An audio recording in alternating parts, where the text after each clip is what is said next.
Alrighty, welcome on in, everyone. We got stuff to do.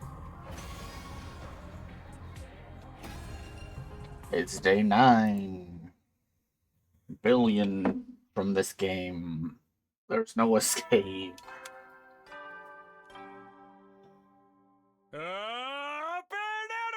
Get ready for your prepared. Be ready to give your. Huh?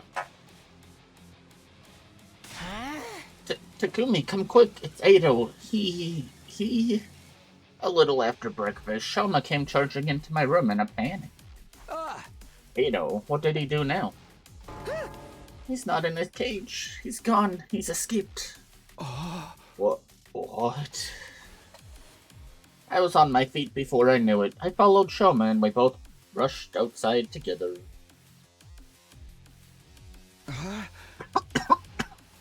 But where's everyone else? You're the first I've told. Takamaru knows too, though.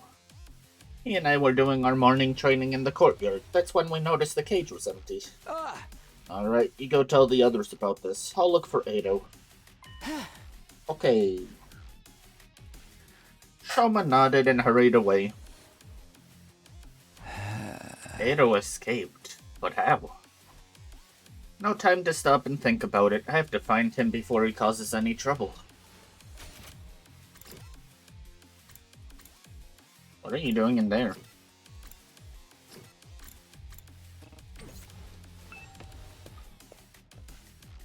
What side would I be on?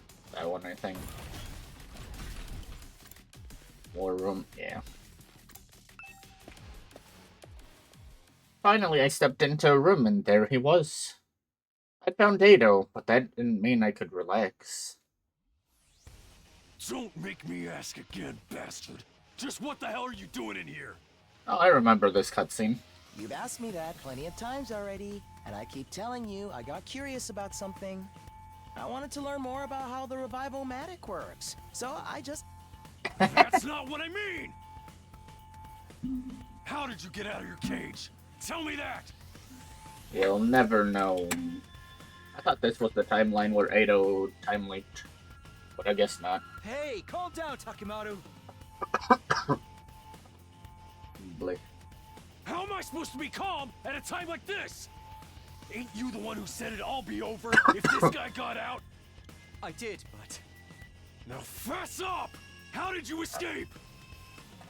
Takamaru shook Ado violently, but he didn't look the least bit concerned. I had some help from a friend. Let's just call them Kay. Hey, Kako, how could you?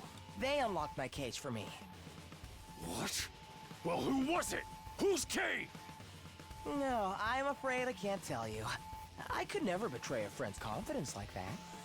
Then I'll just have to force it out of you! Takamaru, no!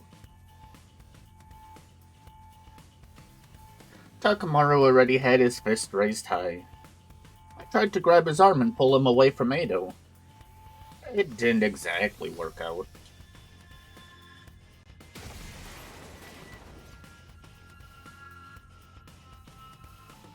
A jolt of pain shot up my spine. I'd been knocked back so hard and so fast, my guts were still doing somersaults even after I came to a stop. For a moment, I had no idea what was happening. The next thing I knew, I was on the floor. Takamaru must have sent me flying, and I crashed against whatever was directly behind me, which just so happened to be the revival-matic. Huh? Sorry, man. Guess I overdid it a little. Are you alright, Takumi? Yeah, I think so.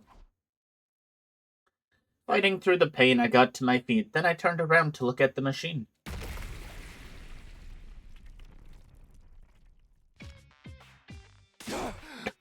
Huh? Oh.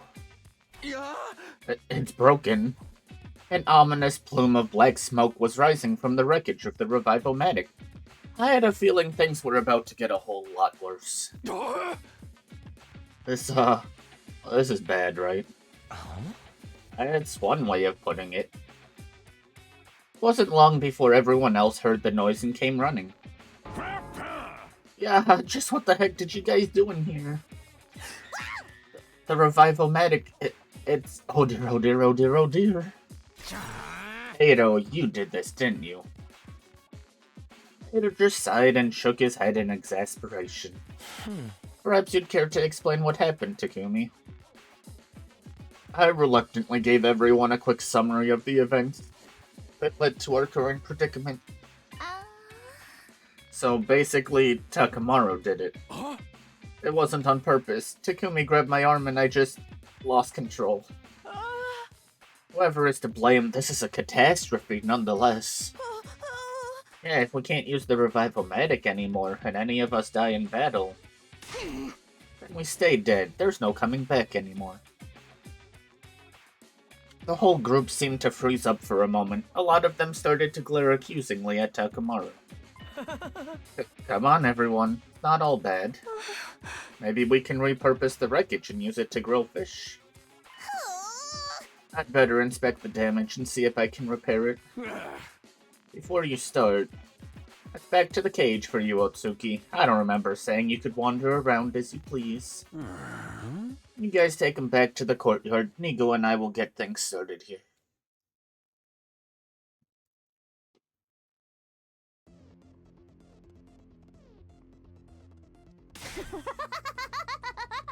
Okay, now that we've found Ado, it's time for his execution. Ooh, allow me. Hold on, nobody said anything about killing him. We're just locking him up, right? Let's just get on with it. Everyone, wait a minute. Toma broke off from the group and ran over to Ado's cage. After inspecting the door, he turned back to us. This cage... it's still locked. A moment later,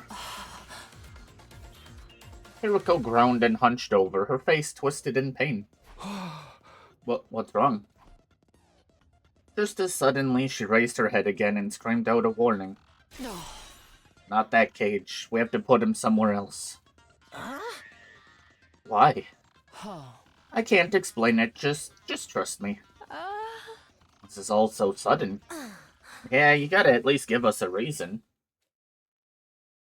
Everyone looked confused and a little uncomfortable. But that atmosphere soon dissipated when there was another scream, this time from Kako. Blim blam blarm, I see it all now. What?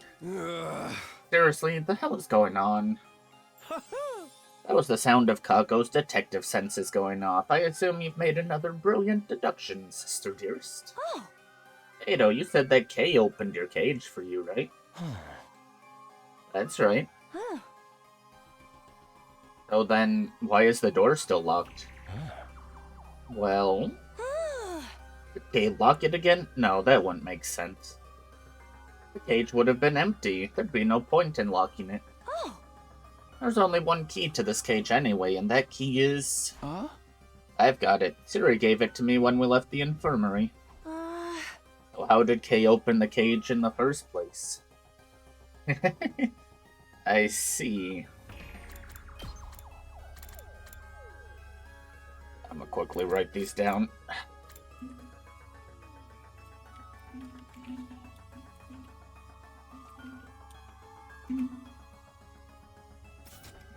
Oh, I can't look at the gallery right now. I mean, I guess I can look over here. And just hope.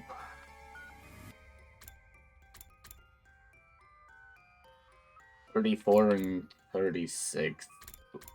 No, not the boxes. Wait. No. They're bringing the bugs back. I don't want the bugs. Okay, and then 72, 76, probably mystery. Flasher wrote.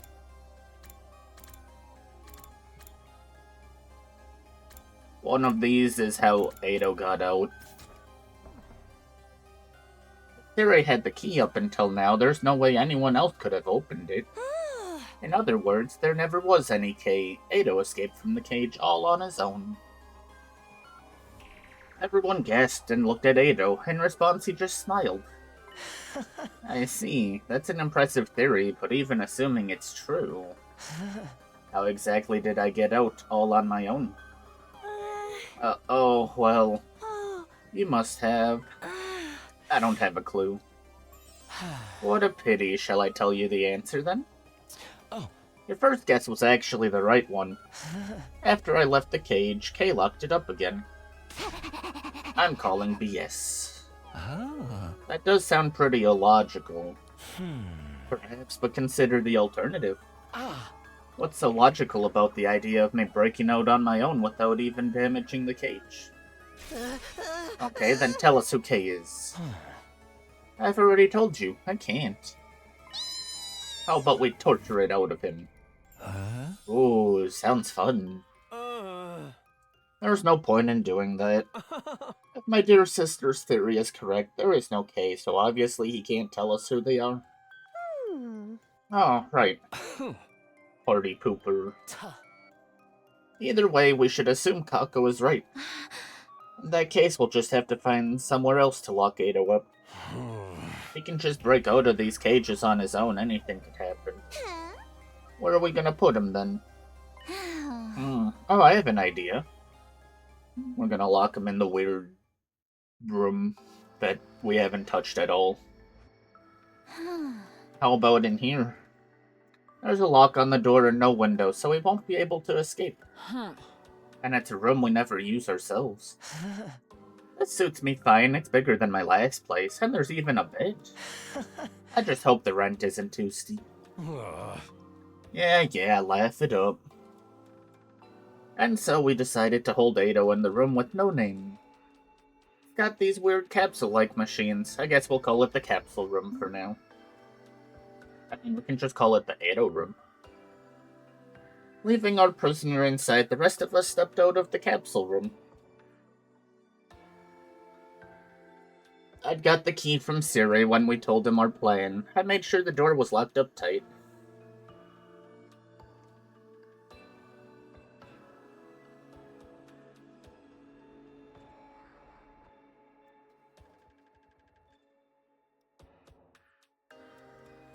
Once I was satisfied there was no way Ado could get it open, we all left. There was no point hanging around there anymore.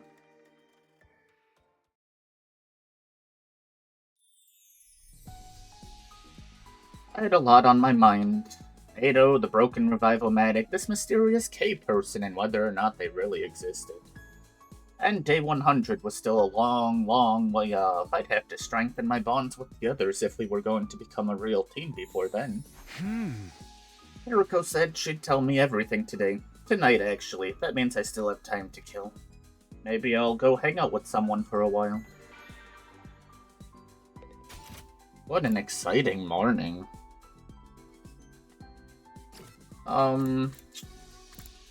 What do I want to do?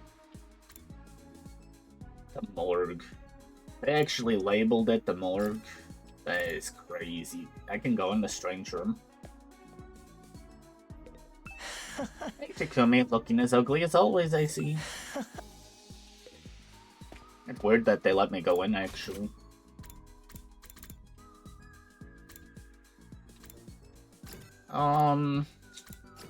I guess we'll just do this. I don't really need to power up anymore. Move out!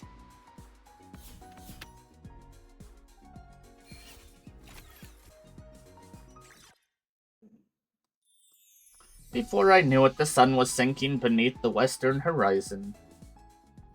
The night of day 9, this is when Hiriko promised to answer all my questions. I'd better go find her. I didn't have to look for very long. I happened to glance around the roof and spotted someone sitting on the other side of the fence. It was Hiriko. What's she doing over there? I hopped over the fence and sat down next to her. Huh? Right. This was like the first thing we did on this side. And then we had to wait 40 endings. It's disheartening to see Hiroko cry. This was something I hadn't expected. Hiroko looked different. It was her eyes. They were usually so sharp and cold, never betraying the slightest hint of weakness, but now they were filled with tears, big wet tears that ran all the way down her face. I didn't understand. Why the sudden change? What was going on? This was so far removed from what I'd come to expect from her, my brain just couldn't process it. I felt like I should say something, but I couldn't find the words. What do I do? What do I say? What can I say? The normal thing to do in this situation would be to say something comforting, something considerate. But in my confused state of mind, all I could come out with was something totally meaningless. Are you crying? Hiroko took off her glasses and wiped her eyes. She took several deep breaths before answering. No, I'm not. You definitely are, though.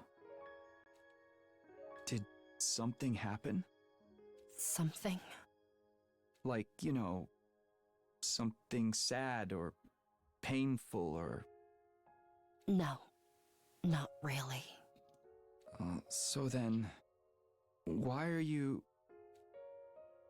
Why do you have to be so dense? I told you, I'm not crying. And if I was, it would be incredibly insensitive of you to keep pestering me about it. Even middle school kids have enough delicacy not to walk up to a crying person and ask, "Are you crying?" She had me there. I didn't want to say anything that might make this worse, so I just climbed up. Did you hear about the Revivomatic? No. It was damaged pretty badly. Sire and Nigo have made some repairs, so we should be all right. We can at least revive each other again. But it's not completely fixed yet. They said one part of it is still badly damaged. Huh. Hiroko's eyes were still fixed on the scenery that stretched out in front of us. She didn't look away when she spoke again. The way they light up the night like this, they're really quite beautiful. The undying flames? Yes. The same flames that will raise this world to the ground in another 90 days. The wall of fire flickered in the distance as if it were already burning away the night sky. The way the flames moved, you could imagine they were dancing with joy or writhing in agony. What are you doing here, anyway? Do you really have to ask? She avoided my gaze and turned back to the horizon. A cold breeze blew, ruffling her hair. It's the night of day 9. You promised to tell me everything if I made it this far. I've done everything you asked. Followed all your instructions without question. So now it's your turn. It's time for you to keep your promise. There was a long silence while I waited for a reply. Every time the wind blew through Hiroko's hair, it released a gentle, sweet aroma into the air. It was calming, comforting. I'd smelled it somewhere before recently, but I couldn't quite place it. Was this scent lavender? Just as I started to recognize it, Hiroko spoke up again. No. It's not over yet. Why not? My instructions. I have one last order for you to carry out. What is it? Even now, she still wouldn't look at me, which made her request little more than a whisper, even more surprising. Kiss me. Huh? Not for the first time that evening, I found myself at a complete loss for words. Was she serious? Was it a joke? I really couldn't tell. No, it had to be a joke. There's no way Hiriko would. Or maybe it was a trick. Maybe this was her plan. All along. By giving me an impossible order like this, she could weasel out of her deal right at the end. You failed to uphold your end by refusing to carry out my orders. I don't have to tell you a thing. I could imagine her using that excuse to call the whole thing off. This girl was an evil genius. Although, what if it wasn't a joke or a trick? My palms were sweating, my throat was dry. There was Mom's spaghetti. I needed to decide how to deal with this, and fast. I couldn't just stand there like a statue all night. I don't understand. How did it come to this? What am I supposed to do? There's no time to think about it. I just have to make a choice. What do I do here?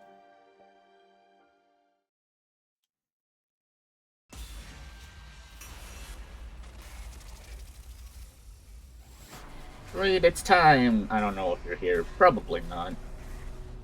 What is time?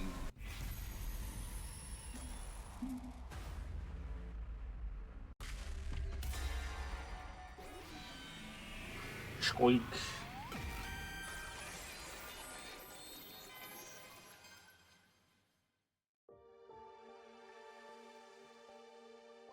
Whether she was joking or not made no difference. This was one order I wasn't willing to follow. I couldn't kiss Hiriko, not with the way I felt about Karawa, or Nozomi for that matter. I still wasn't sure whether those two were the same person or not. But when I thought about them, I knew I couldn't go through with this. So I didn't. I didn't say or do anything. She didn't speak either. We both sat there in silence, gazing at the undying flames flickering in the distance. After what seemed like a long time, Hiriko finally broke the silence. You didn't think I was serious, did you? Honestly, you're just as naive as ever. A faint smile played across her lips for a moment, then she abruptly got to her feet.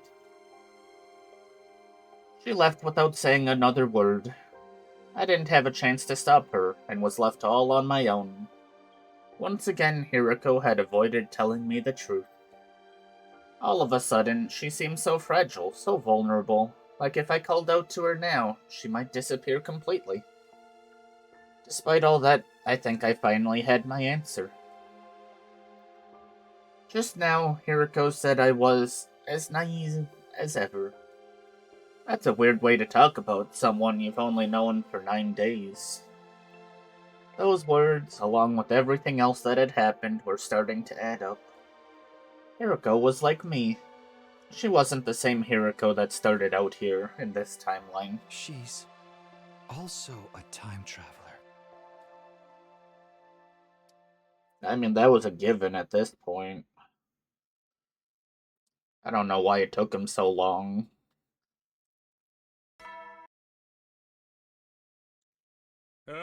Get ready. Wow! Look! Wow, double digits. Hello? Hello, this is a supplemental broadcast. Ignore the announcement about celebrating your milestone. I already unlocked all the classrooms. Hooray! That means you don't get anything special today. Just use this time to train extra hard, okay? Training, huh? I doubted I'd be making time for that today. I had something much more important to deal with. Namely, picking things up where I left off with Hiriko. She'd blown me off again last night. I was getting tired of this. Today's the day I get the truth out of her. Of course, just saying it was one thing. How do I actually do that, though? Technically, I'd refused to carry out Hiriko's final order. That meant our deal was off. If I tried the straightforward approach, she'd only blow me off again. What else can I do? That sounds like such a cliche, but maybe I could give her a present. Something special, something that would show her I really care, and get her to trust me. Only problem is, I can't think of anything that would move Hiriko that much. I thought about it a while longer, but still hadn't come up with anything. I read, congrats on first. You just missed it. We didn't kiss Hiriko. Guess I'll just have to ask the others. And so after breakfast, I set out to ask around and try to figure out what to get Hiriko. Alright, who should I talk to first?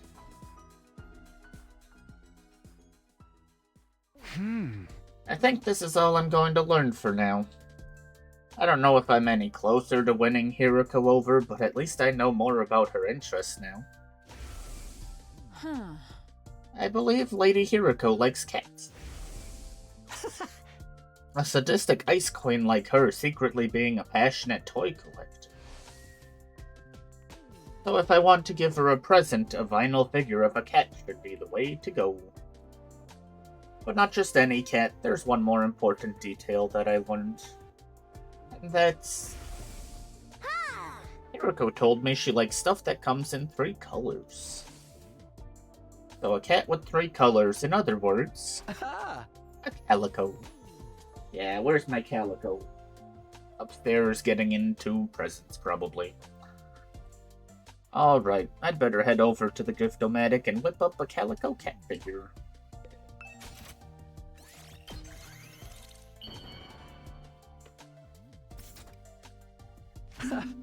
Okay, it's done. Now I just have to give it to Hiriko.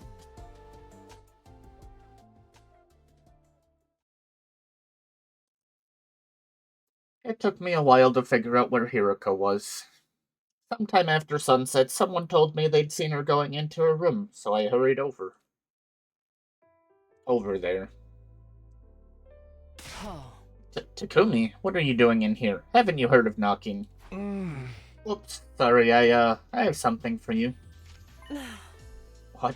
I don't know if it's your kind of thing or not, but I handed the calico cat figure to Hiriko. I don't understand. It's a present for you. I thought you might like it. Hiriko stared at the plastic little figure and tears filled her eyes. Wait, tears?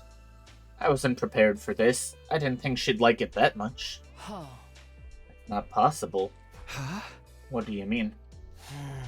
You couldn't possibly have known. About what? Hiriko didn't reply, but slipped the cat figure into her pocket. I don't know if you should do that with a vinyl cat figure. Isn't vinyl, like, super fragile? There was more going on here than I realized, but I'd gotten through to her, that much was clear. Pressing my advantage, I looked her in the eyes and asked again. Hiriko, please, tell me the truth about you. This is where it fades off and we don't learn anything. Oh, no! Oh, suffering. What is this? You're just suddenly giving me a gift? Are you trying to buy me over with material goods? You must think I'm a fool. Come on, that's not what I'm doing at all. Oh my gosh, how confident. I just wanted to express myself to you. I thought it would help you understand that I'm acting in good faith. Or that you'd at least see how serious I am. Anyway, a promise is a promise. You couldn't meet the conditions I laid out. You didn't follow my final order. Oh. You actually meant that? You really wanted me to do it? Are you completely insane? Of course not. I was just teasing you. Stop jumping to conclusions. There must be a fourth answer. Well, it doesn't really matter. Oh. Seeing you right now really doesn't inspire me to ask about it. Did I said anything? I despise these. I'm so bad at them. Are you trying to buy me over with material good? Come on. Anyway, a promise is a promise. You couldn't meet the conditions I laid out. Oh. Is that what I said last time? That was crazy. It's not fair to expect me to follow that kind of order. You knew I couldn't do it. Oh? Yes, I suppose that's true. I ventured to ask for the impossible. Oh. But you were the one who agreed to my terms. There's nothing you can do about it. Just give up. There's gotta be a fourth answer. Oh.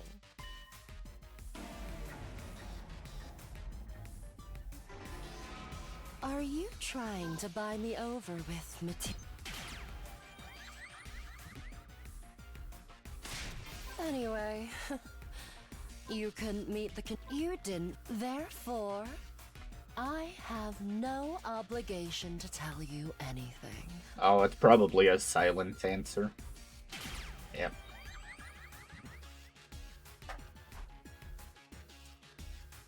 Oh. Although... Well, there is something on my mind.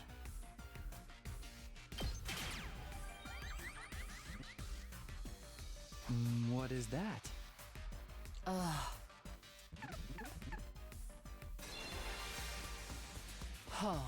Let me just ask this. Why would you give something like that to me? A calico cat figure. What made you pick this to give to me of all things?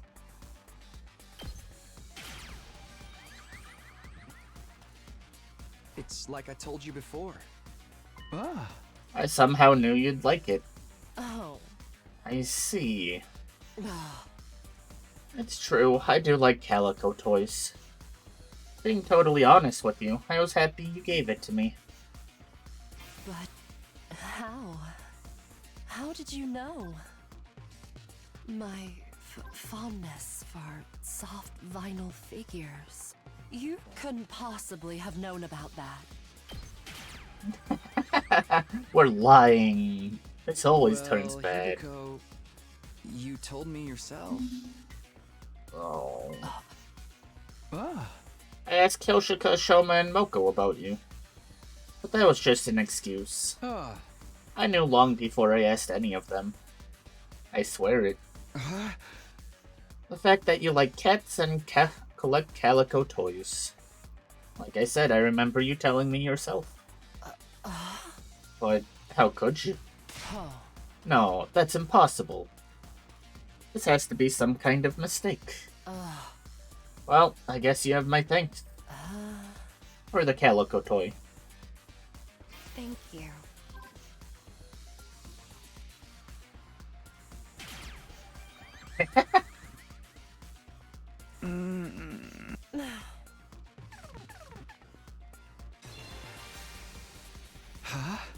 Hey, what did you say just now? What did you mean by that's impossible? Never mind, don't worry about it. How am I supposed to? I told you, it's some kind of mistake. There's no way you could have known.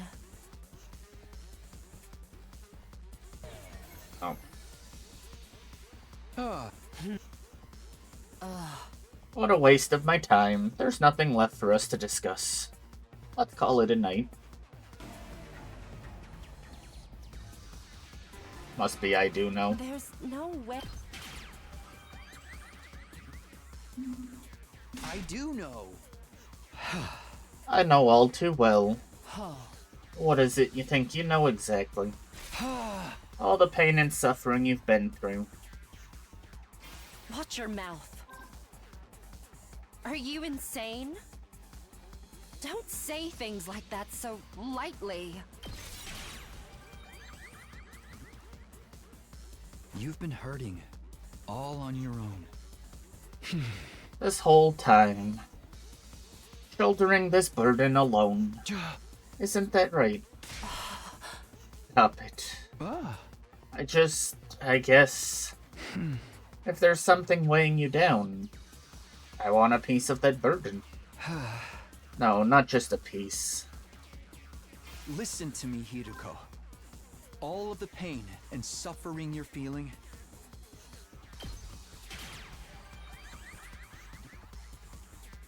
I'll share it with you. Takumi. Hiruko, we can build a new future. One where nobody has to die. A future where we all make it to day 100 with a smile. Not just day 100, day 101, day 102, and every day after that too. Let's create a future where we can live happily forever.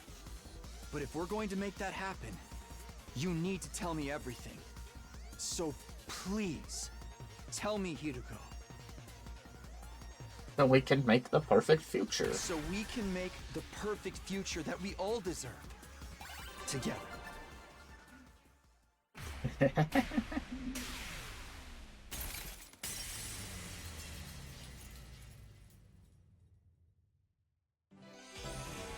Yay!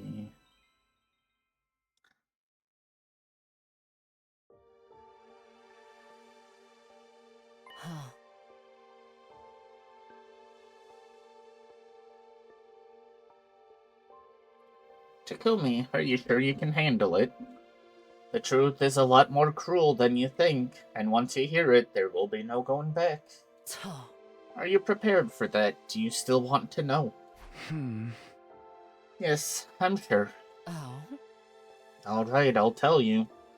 But promise me one thing first. Whatever you might learn, don't let it destroy you. I looked into her eyes again. Okay, I promise. Eriko seemed to accept my resolve. Then she abruptly left the room and led me outside.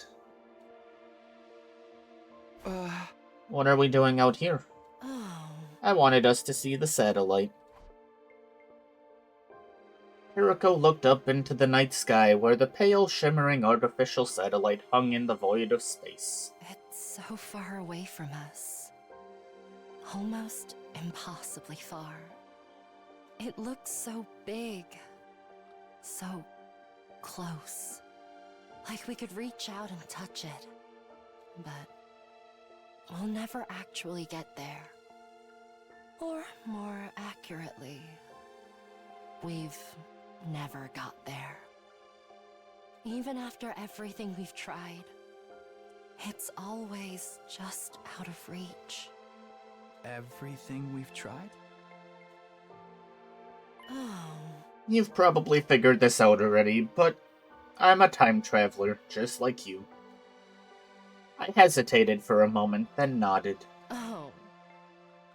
But this isn't a one-time only thing. I've lived through these 100 days countless times. Every time, things play out a little differently, and create all kinds of new problems. I've experienced all those variations, all the branching timelines that result from the different choices we make. That's why I've been able to tell when the next attack is coming, among other things. Oh. And all of this doesn't just apply to me. Huh. There's someone else. That's you, Takumi. Huh? You've also experienced our 100 days here countless times before. What was she talking about? I was so confused. I blurted out the first thing that came into my head. That can't be right. This is only my second time here. No, it's not. You've been through this just as much as me, over and over again in an endless loop. Even now, this is only the most recent in a long series of 100-day cycles. You just can't remember the others. No, it can't be. Strictly speaking, neither of us are time travelers in the way you think we are. This isn't a matter of us leaping back in time. It's more that we're trapped in a time loop. That goes for me, and you too. You're the same as me, Takumi. You're not a time traveler. You're a time looper. This word cut off. I can't remember. It is where it cut off. Yay! It's open! Wow, an achievement. Strictly speaking, neither of us are time travelers in the way you think we are. This isn't a matter of us leaping back in time. It's more that we're trapped in a time loop. That goes for me, and you too. You're the same as me, Takumi. You're not a time traveler. You're a time looper. The moment I heard those words, my head seemed to fill with a blindingly bright light, and then...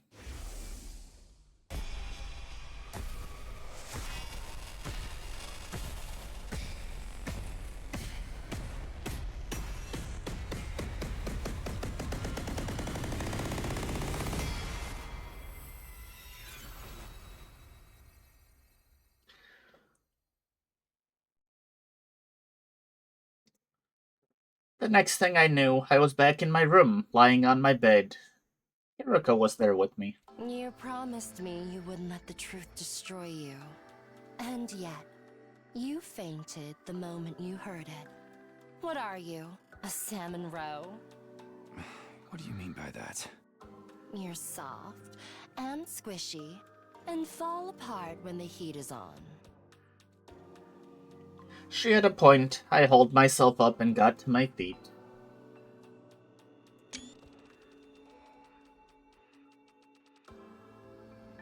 Sunlight was streaming in through the window. I must have been lying there all night. I remembered about the other times I've lived through these 100 days. And about what happened in those other... I guess we should call them timelines? Oh? But not all of them, right? Yeah, it's all a little fragmented. Oh. How many did you remember? 10? 20? More than that? Ah. No, not even that many. You're still just a beginner. Ah. Beginner? Come with me. Hey, where are we going this time? You wanted to hear the whole truth, didn't you? It's not something I can talk about here.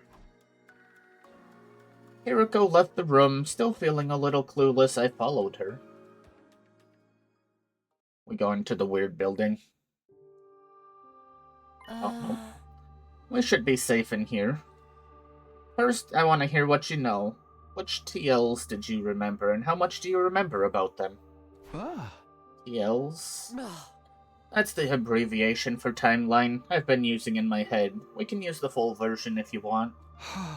I'm not really sure how to explain which ones I remember, though. Oh?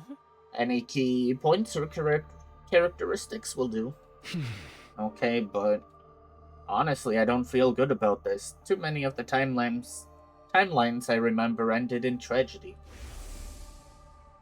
So many of our friends died in those alternate realities. They were murdered. Killed in ways so gruesome and cruel that I didn't even want to say them out loud. It hurt just to think about them. I started to think I'd have been better off never remembering it all. On the other hand, I warned you, once you know the truth, there's no going back. But you said you could handle it. You promised not to let it destroy you. I did say that. Now I have to stand by it. In spite of the pain it caused me, I began to speak. Okay, here goes. Slowly, hesitantly, I told Hiriko what I remembered about the other timelines. You gonna recap, or you just gonna assume that I know what happened? The Gi parasites. The series of murders caused by them. The exorcism rituals I held with Gaku. Getting into the escape pod with Hiriko and Tsubasa and setting off for the satellite. There was another timeline with a serial killer in it, too. Except that time, it turned out to be Yugamu. Wait, Yugamu? Yugamu was the killer?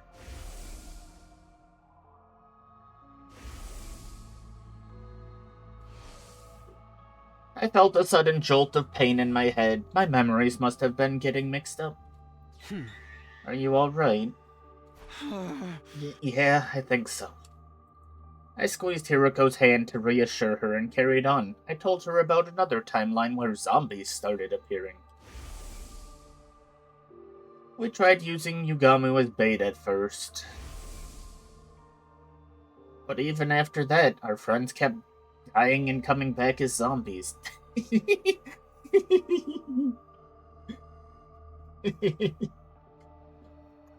I know that's supposed to be a sad one. Well, I guess it's Gaku just offering himself up to Tsubasa, but Kako on all fours, and then you have Moko funny running.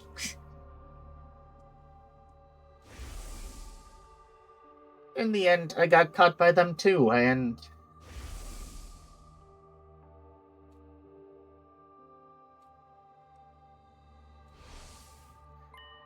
Wait a minute. Did I become a zombie in that timeline as well? Yeah, you were killed on day 58. I think I remember that. The zombie Ado attacked me from behind.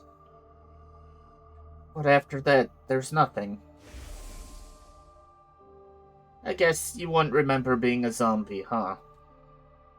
Of course not. By that point, I wasn't me anymore.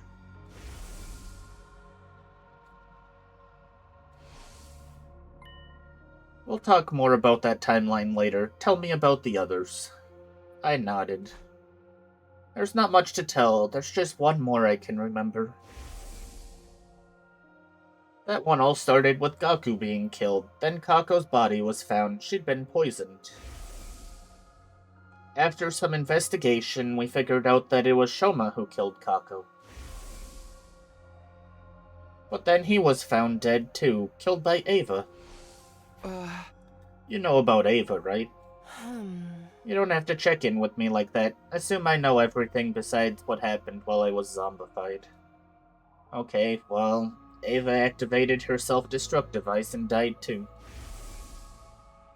But that still wasn't the end of it. The killings continued. Next to go was Tsubasa, then Moko...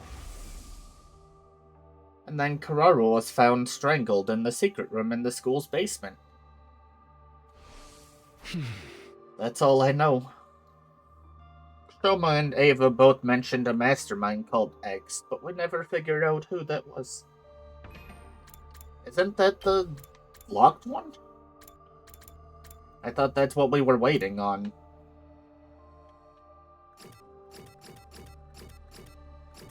Also, yeah, I'm not gonna play through all of that. Wherever this lock is, and somewhere up here. Yeah, it's literally right here. Huh.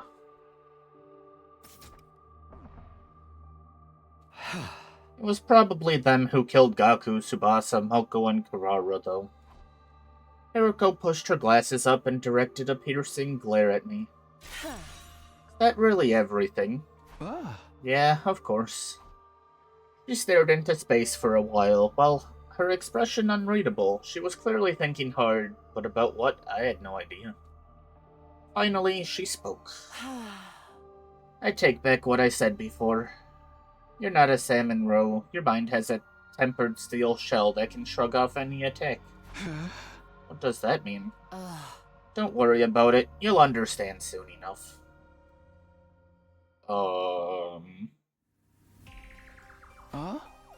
Why do we keep moving around? To throw off anyone who might be trying to eavesdrop on us. Is someone really doing that? Probably not, but it pays to be careful. So going from place to place is safer than staying put and going through the whole story. Hiroko nodded. I suppose it's my turn. Ask me anything, apart from my credit card information. Oh, darn. No Hiriko credit card. Okay, well, first of all, I want to know about your memories. When did you start remembering other timelines? Do you remember what happened on day 3?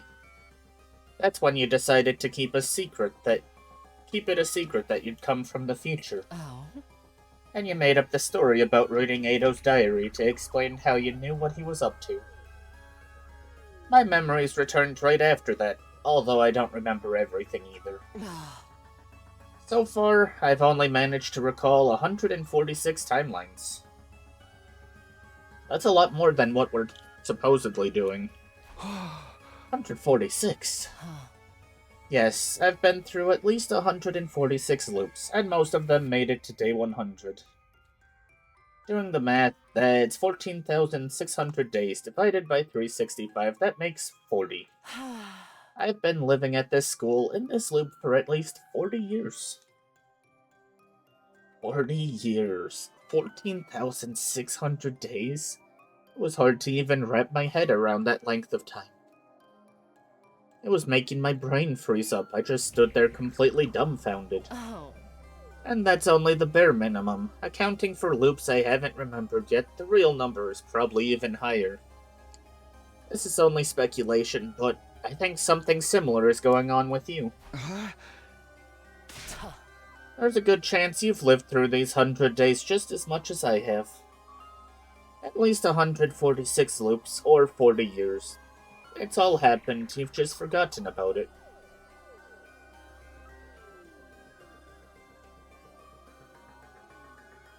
We changed locations again. I was still dazed and confused, so Hiriko picked up the conversation without any prompting. Across those 146 loops, lots of different things have happened, obviously. But apart from a few exceptions, the enemy attacks always occur on the same days. Oh? That's why I insisted we go to second to last Defense Academy on day 6. Day 7 would have been too late. That's when Murvram attacked the school. Oh. Likewise, on day 8, there would have been attacks on both academies. If that had happened, somebody would be sure to die. Getting the entire Special Defense Unit together on day 6 was the only way to prevent that. Did you tell Siri and Nigo all of this? Yes, including the part about me being a time looper. It's all starting to add up now. That's how those two suddenly knew when the attacks would happen.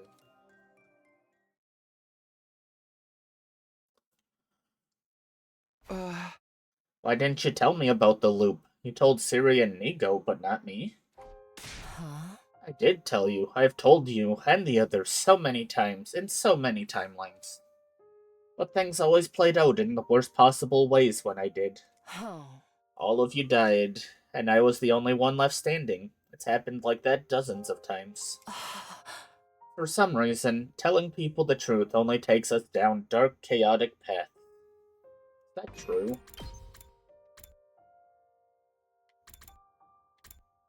Reveal the secret. I mean, yeah, Retinum's pretty bad. So is literally all of these. Feshness wasn't... Well, everyone died. It wasn't gruesome, though. You got the boxes down here.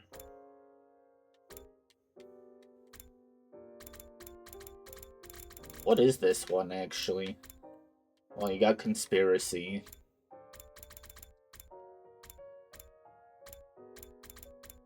This the one where we help out, Shion? I think it is. Multiple Eido's route, probably. It's like we're cursed, never able to escape our fate or change it for the better. I don't want to watch you all die anymore. So I stayed quiet about it. I thought if I didn't tell anyone, then maybe... But you're telling me about it now. Is that okay?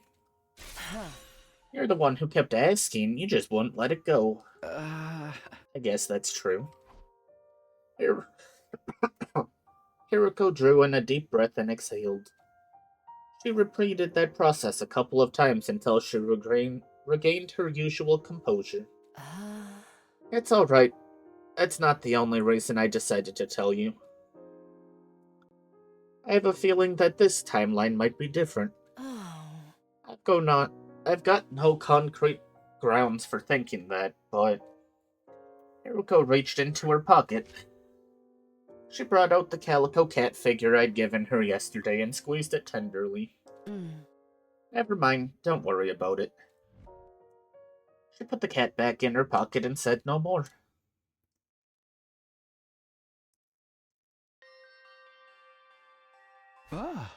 This explains a lot, but I still don't understand how we got stuck in this time loop in the first place. Before we get into that, let me tell you some more about the loop itself. It begins on our second day here. More specifically, the night of day 2, right before Edo destroys Sire. When the loop resets, that's always the point in time that we return to. And when does it reset? Depends, there are two possibilities. Either when we die, or at 10 AM on day 100. Day 100, 10 AM? Yes, right around the time the school launches its final attack.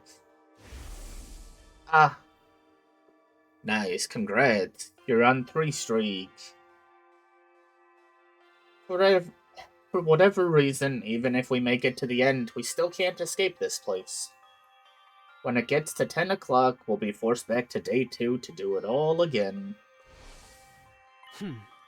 You said you remembered a timeline where we managed to get into the escape pod, yes? But do you remember anything from after that? I remember taking off for the satellite and watching the final attack through the window.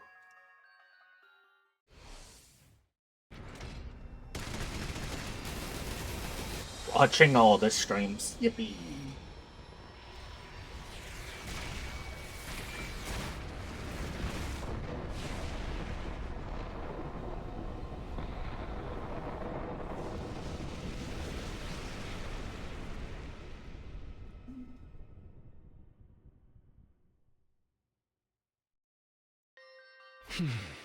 You've watched every stream this week, Reed.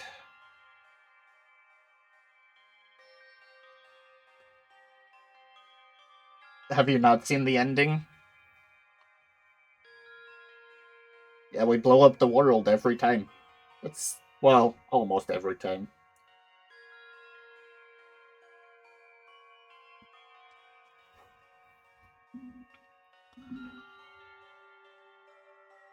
Yeah, no, there is a baby in the defense room that's charging up missiles that launch on day 100. At 10 AM, I guess, supposedly. But there's nothing after that. You see? You don't have any memories of us actually reaching the artificial satellite, neither do I. Before we can get there, our consciousnesses are pulled back. And we start again from day 2. Hiroko nodded. But is this really all true? Somehow, I have a distant memory of days beyond day 100.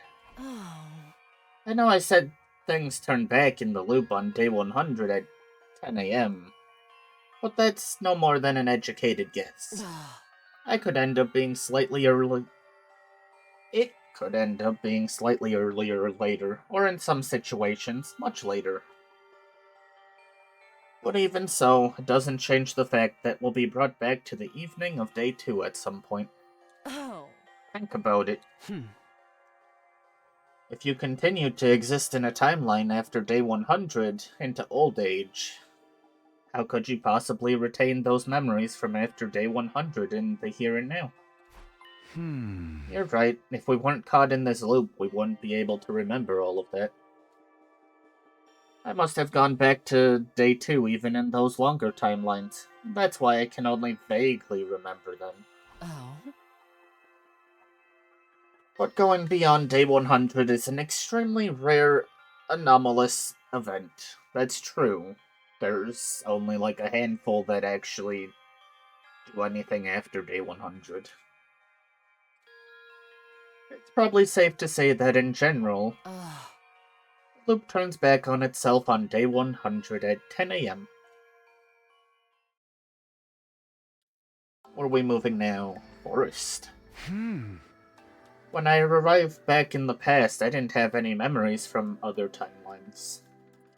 Was it the same for you, Hiroko? I told you already, didn't I? My memory started returning on day 3.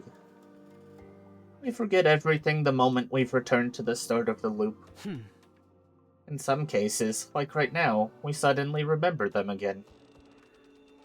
I have no idea what causes it, or if there's any kind of rule governing the process. That is weird. Especially since I still remember my first timeline when I go back to day 2. That's probably because of your cryptoglobin. What do you mean? The first timeline we experienced, I'll just call it the first cycle to make things easier. During that cycle, you absorbed Ato's power, but not just his. When I was killed by Ato, all of my cryptoglobin was incorporated into him. And now, by way of Ato, that cryptoglobin resides in you.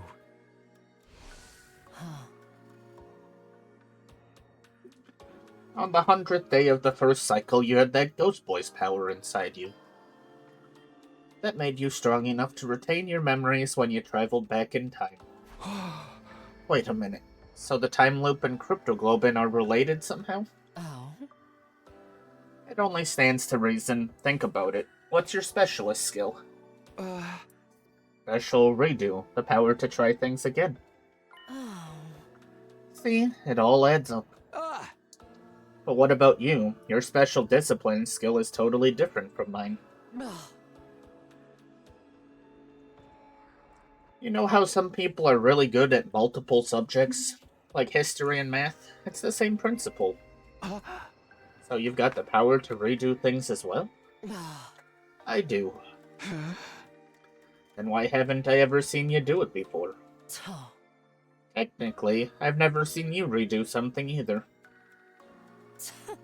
The effects of skills that alter the flow of time are only visible to their user. Neither of us can tell when the other uses this skill, or what changes when they do. Does that mean there are defensive battles we've only won thanks to you redoing stuff? I've lived through this loop 146 times. Don't underestimate what I can do. Here we go. Wow. Where's my bot at? Why did I... Yeah, that's right. I thought I hit timeout. Do not want to time out a terrible bot. 1 second, I gotta make sure my bot's up.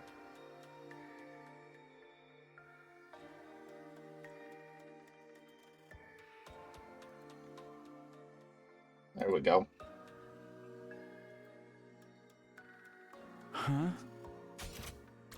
Okay, I think I get that the time loop is somehow caused by our specialist skills, but there's still something I don't understand. At the end of the first cycle, I wanted to change things more than anything. That's how I was able to go back to the night of day 2. But why does it keep happening in the other timelines? Why does dying or making it to 10 a.m. on day 100 pull us back to the same point? I don't know, but I have a theory. It's because that initial jump back in time was the trigger. Think of spinning tubs. They'd never stop spinning if it wasn't for friction. The same goes for things like pendulums or springs going downstairs. In a situation where there was no resistance, all it would take is one little push, and they'd keep moving forever. Forever. That's right. Does that mean we're going to be stuck in this loop forever? There must be a way to break out of it. There has to be. Well, what is it? Do you think I'd have put up with that idiotic face of yours for over 14,000 days if I knew? So we don't know how to escape. Not right now, at least, but... But what?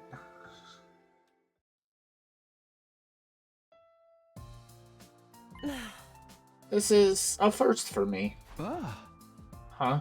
Oh? The timeline we're currently in is different from the others I remember.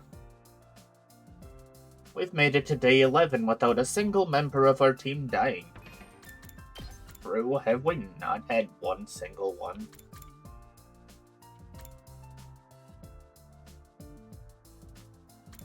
That's not true, you just don't know all the timelines.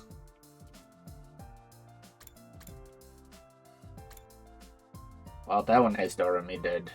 That one's got multiple dead. That one's got an Ado dead.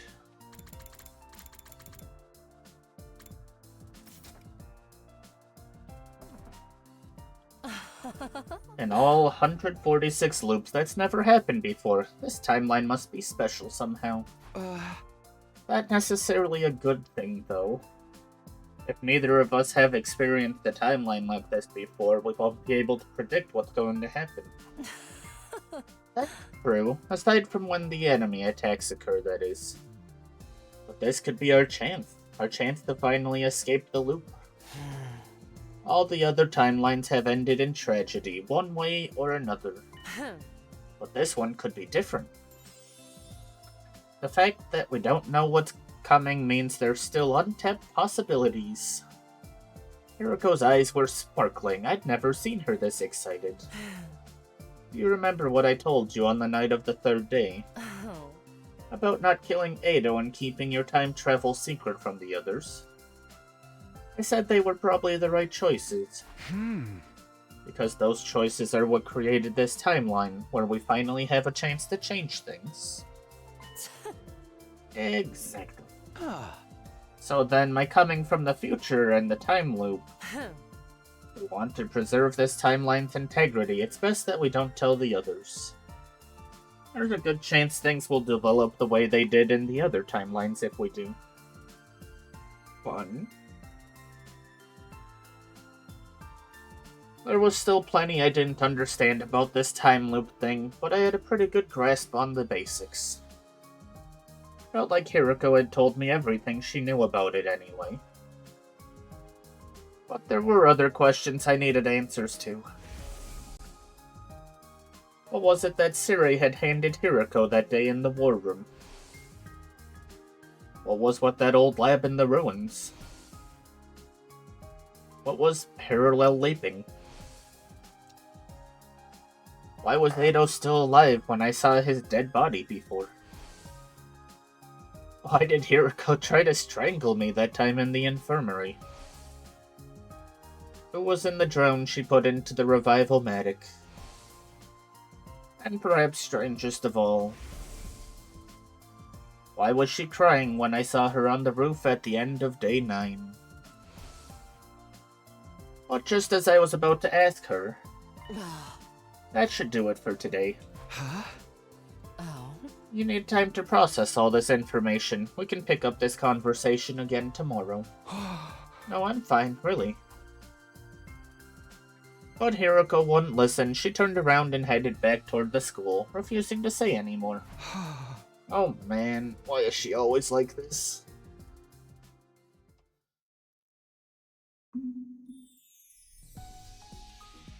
With not much else to do, I went back to my room. Thinking about all those mysteries won't do me a lot of good now. Not to mention, we'll still have plenty of battles to fight from here on. I need to keep building up my bonds with the rest of the team, so we'll be ready for those challenges. Maybe I'll take a look around and see how everyone's doing.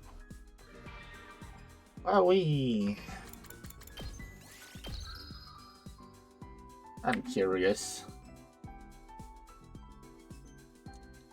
18% of people got to this. Surprising. Technically, you could do it before getting a ton of the other achievements.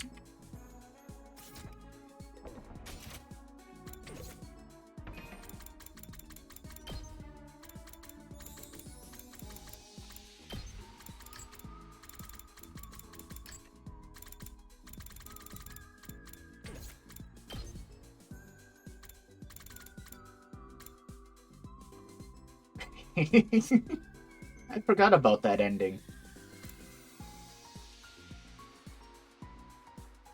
And that one.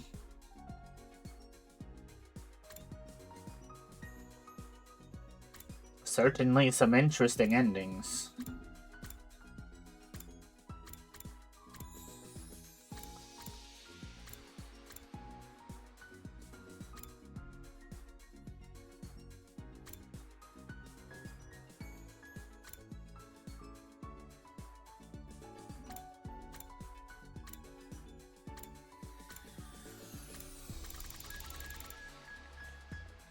Oh, yeah. We're gonna skip over that.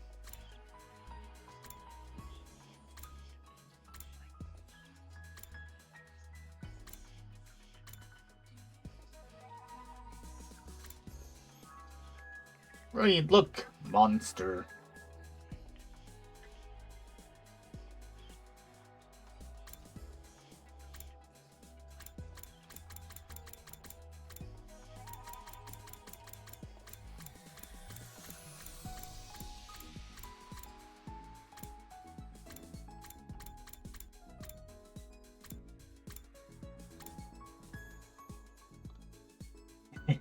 Yeah, you missed it. It was actually an interesting one.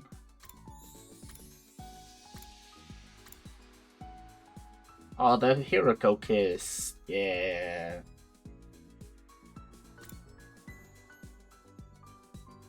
The zombies.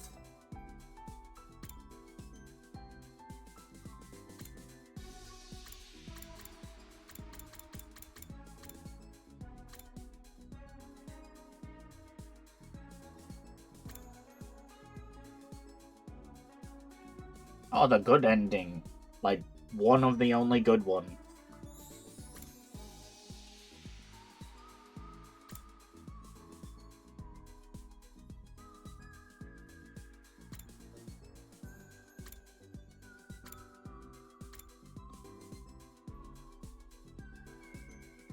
I don't remember that one.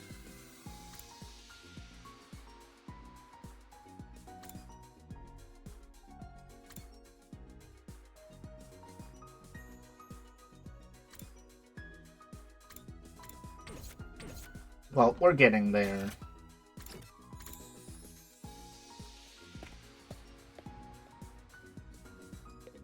Hi, Emma. Bye, Emma. Move out!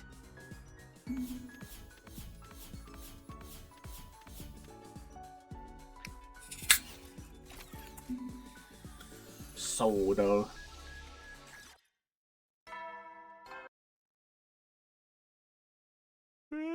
Make sure you get some serious. Well then.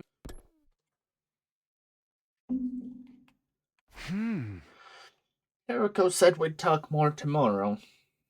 She's finally started telling me stuff, so I don't think she's about to go back on that promise now. I had no choice but to trust her. I crawled into bed and let myself drift off, wondering what revelations tomorrow would bring. Oh yeah, Reed, I think you missed it. Let's see, where's my photos at? There it is. Look, it's a pet. It looks so friendly.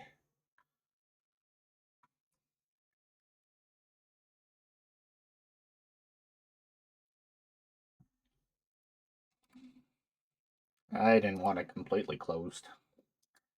And then it eats you.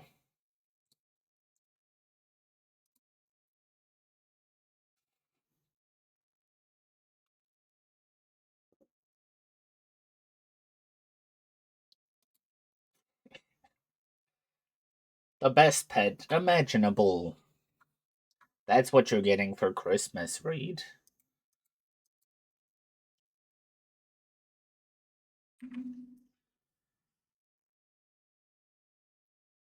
Did I read this? I don't think I did. I had no choice but to trust her. I crawled into bed and let myself drift off, wondering what revelations tomorrow would bring.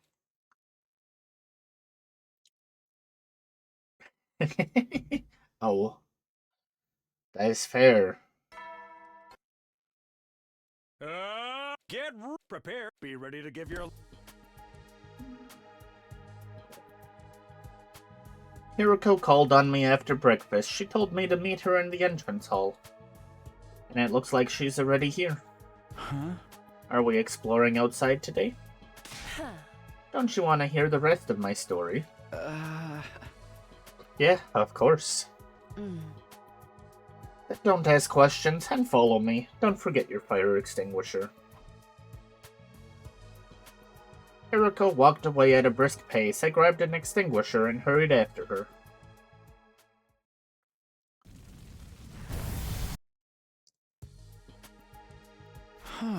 So where are we going now? Oh? Why are you always so dense? I know what you want to ask me. We're going to the one place where I can properly explain things. You mean that old lab? Oh? Better than giving you a lobotomy.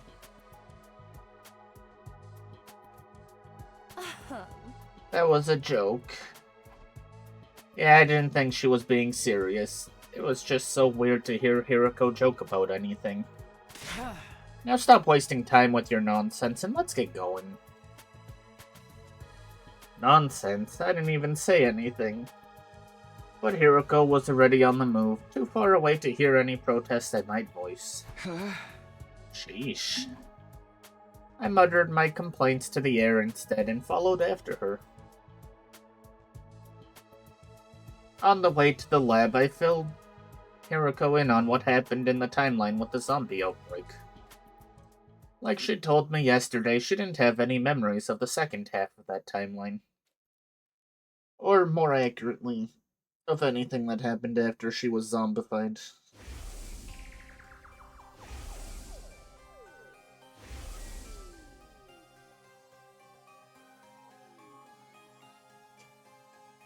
Karara just looking at a mole.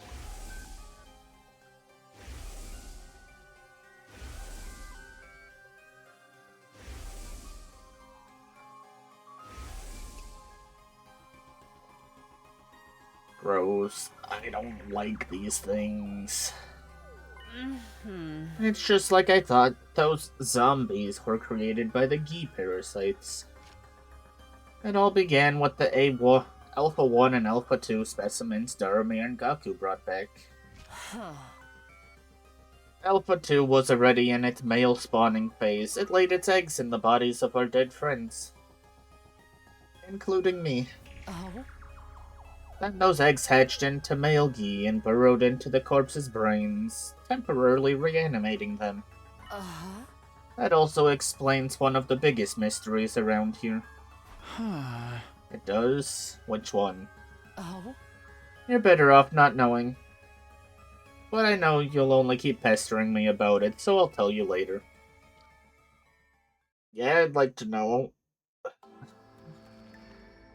When we arrived at the lab, Hiroko dispelled her class armor. I did the same. Why did we change back into our regular clothes?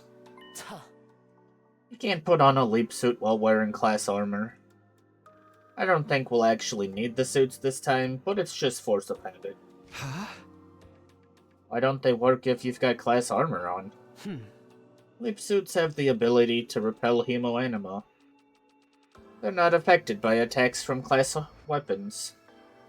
If you tried to put one on in class armor, the two surfaces would refuse to touch each other, like magnets with the same polarities. And doing a parallel leap without one of those suits is a bad idea, right? Oh? You shouldn't need to ask me that. You've already experienced leap damage firsthand.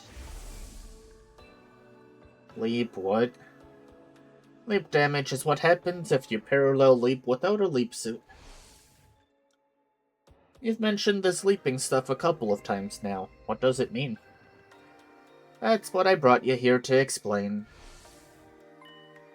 Are you familiar with the concept of parallel universes? Yeah, Edo told me about them in the first cycle. They're basically alternate realities, right? Are you saying the different timelines we've experienced are the same thing? Exactly. If it helps, you can think of parallel universes as the worlds of other timelines. So parallel leaping is... Oh?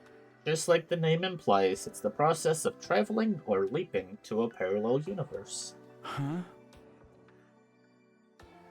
Leaping kind of implies we're going pretty far. People call trips through time leaps sometimes, right? Is it anything like that? No, the direction is completely different. A time leap means going forward or back in time. A parallel leap is more like a horizontal movement. Or like changing trains to ride a different line. We can't use parallel leaps to go back to the past or forward to the future. Instead, we move to the same place and the same point in time, but on a different timeline. Take a look at this diagram. Let's say we leap from timeline A at 1:01 a.m. We'd arrive in timeline B at the same time, 1:01 a.m. Essentially, our coordinates and time don't change, only the world that we inhabit. There's another difference, too. A time leap would be like your journey back after the first cycle, only your consciousness was affected. Not like you got into a time machine and physically went back in time. But that's not the case with parallel leaps. When we leap, our bodies are traveling to those alternate realities. And the thing that makes that possible is this, the PLM. You've probably guessed from the PL part, but it stands for Parallel Leap Machine. Wait a minute. You mean that night, just after midnight on day 5, we leapt to another timeline? You only just figured that out. You really are slow sometimes. Where did we go, though? Which timeline was it? In answer to my question, Hiroko took out a handheld device and showed me the screen. What's this? A map of the different timelines based on the machine's data. The timeline we went to that night was... Hunt Mystery.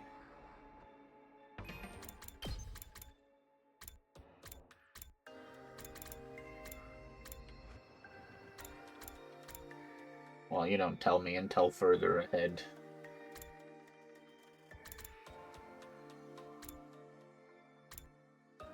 So it's this one. Yeah. Comedy.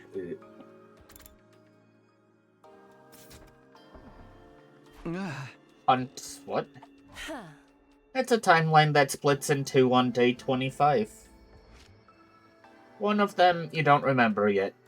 We're forced to participate in a killing game called the Invader Hunt. I call that branch the Hunt timeline.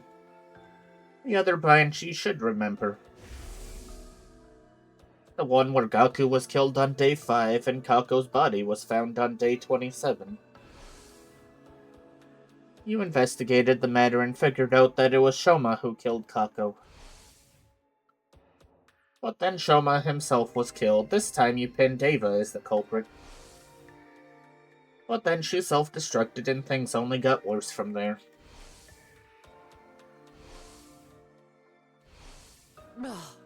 You were beset by a whole host of mysteries, but still did your best to solve them. That's why I called this branch the Mystery Timeline.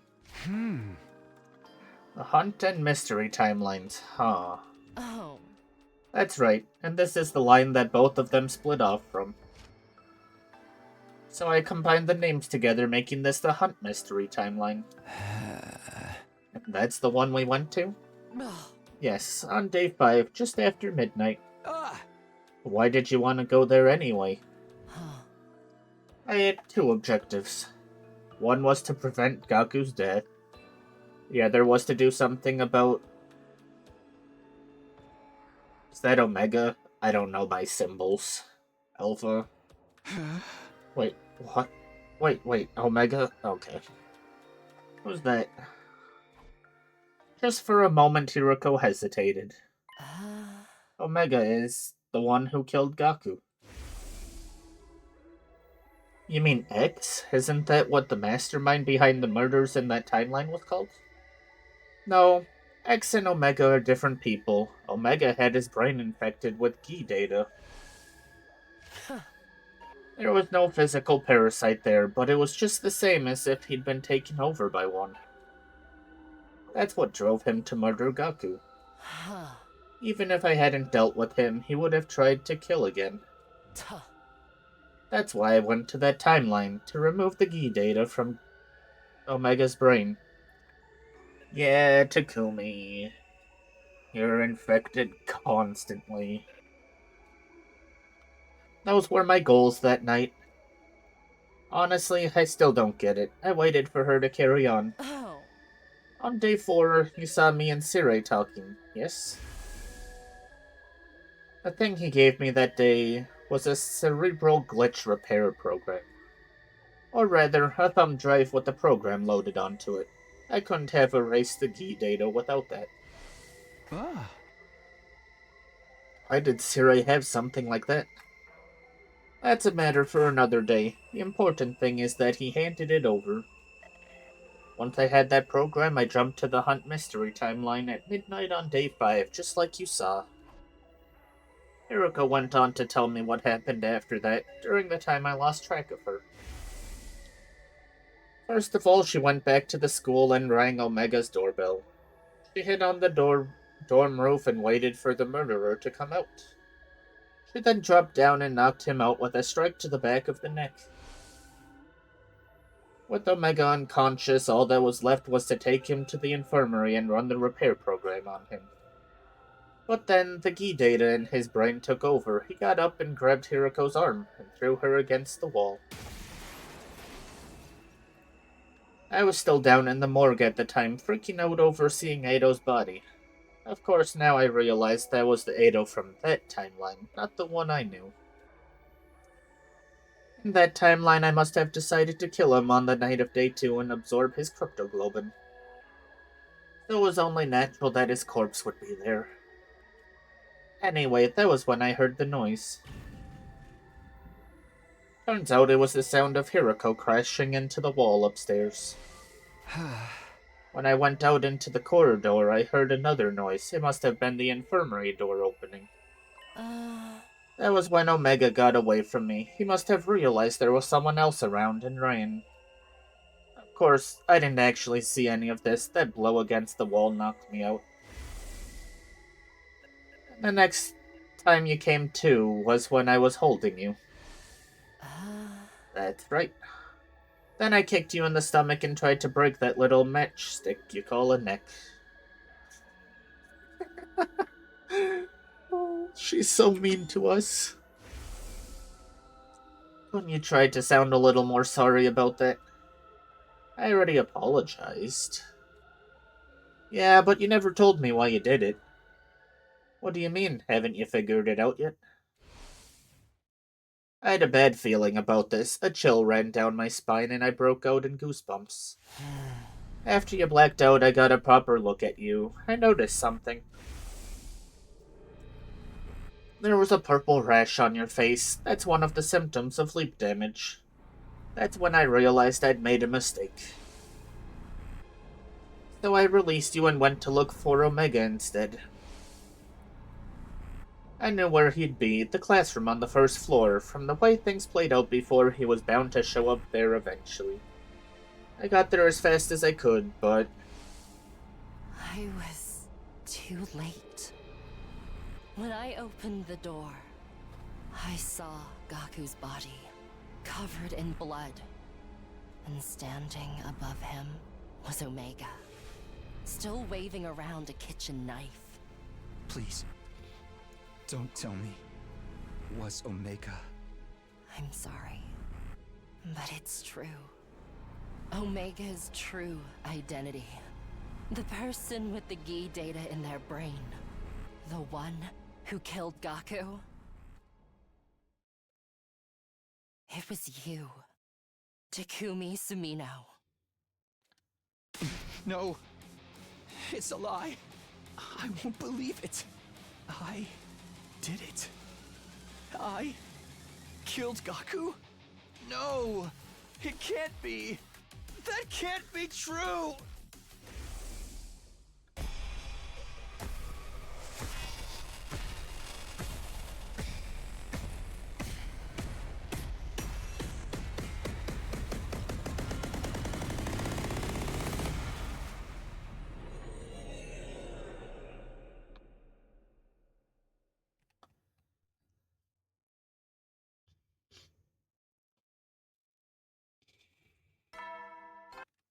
I can't remember if I actually figured that out on my own. Be ready to give your...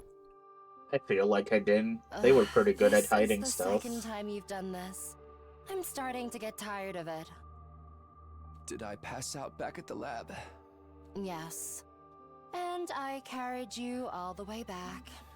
I'd say that makes us even for the whole accidental strangling incident. Does it? It's fine. I can see why you did it now. You thought I was the me from that Hunt mystery timeline.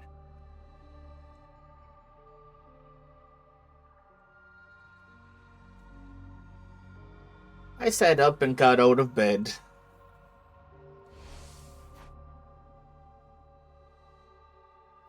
I remembered about the other timelines I've experienced. You said that already. Back on day 2, yeah, but I remember more of them now. What do you remember exactly? Well, I hesitated. These weren't memories I particularly wanted to dredge up again. Oh, was this gonna be another lock? It wasn't the Hunt mystery this time, was it? You remembered the serial killer timeline, didn't you? The serial killer timeline. It didn't take a genius to figure out which one she meant. Except the killer wasn't Yugamu, it was me. In that timeline, I killed Ava. Then Moko. And Takamaru. And Kurara. And Shoma. And Darumi. And Ima and Kako. All of them. Everyone. All my friends. And in the end, even Nozomi. I started shivering uncontrollably. I felt off balance, like I might collapse any minute. Are you alright?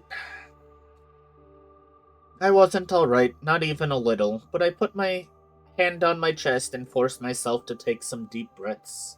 Oh? You were probably repressing those memories until now, as a self-defense mechanism. You sealed them away in a corner of your mind without even being aware of it. That's why I likened your mind to a steel shell before. But I guess you really are as fragile as a salmon roe after all. I wasn't paying attention to what Hiroko was saying. The only thing I could hear clearly was my own raging heartbeat. This might sound like an empty platitude, but I assure you, I say it as someone with 40 years worth of experience. Don't beat yourself up over this. It's not your fault. You aren't the same person who did those horrible things. The one who killed Gaku on day 5 was the Hunt mystery Takumi. Likewise, the Takumi in the serial killer timeline was someone completely different from who you are now. And even with those other versions of you, it was really the Gi data in their brains that made them act that way. They weren't in control of themselves. You don't have to bear the responsibility for their crimes. My breathing finally started to slow down. I wiped away the cold sweat that had formed on my forehead. What is this Gi data anyway? How did it get into my brain? I didn't know either, until last night when you told me about the zombie outbreak. In that zombie timeline, you were infected on day 100. Huh. The Alpha 1 Gi Queen laid an egg inside you. That egg then hatched into another queen, which burrowed its way into your brain and fused with you on a cellular level. Okay, but right after that, the final attack began, and it went back with us.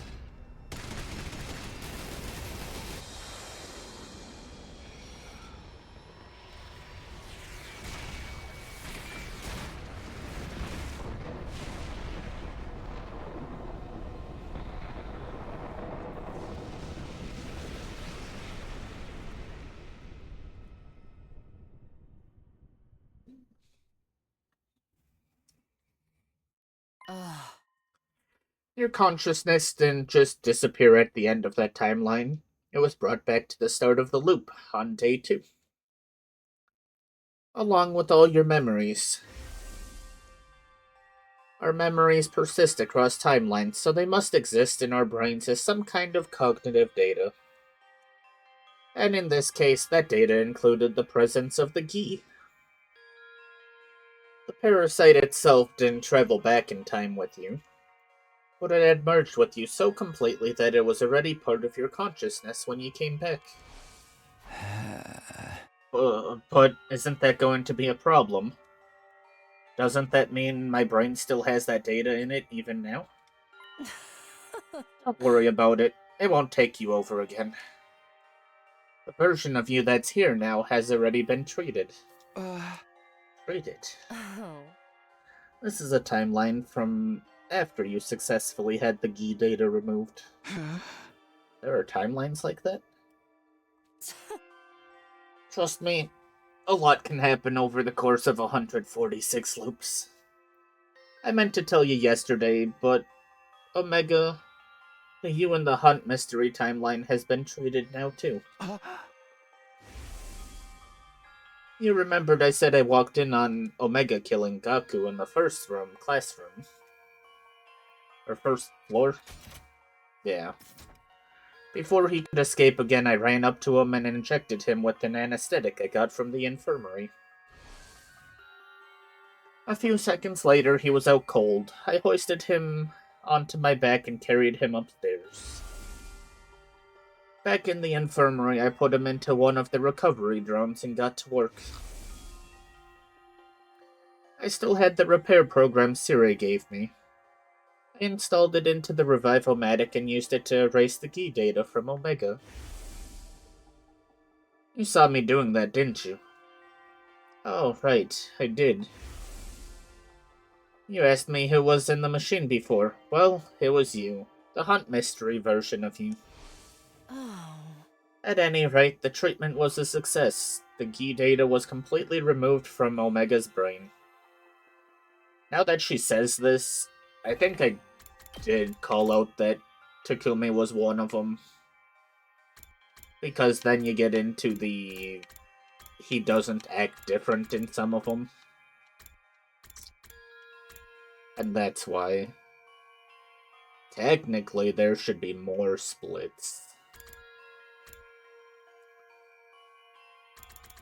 There should be a split on 5, but they don't show it. It's just part of it.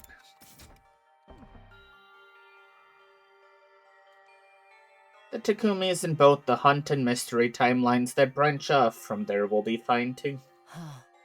We won't have to worry about them hurting or killing anyone now. Huh? That's good, but what did you do with that me after you finished treating him? I took him back to his room and put him in bed, not unlike what I did with you last night. Oh. Then I went back to the infirmary and slapped you around until you came to. I'm assuming you remember that. Yeah, I also remember you saying I couldn't save him. Now you've told me all this, I can see you meant Gaku.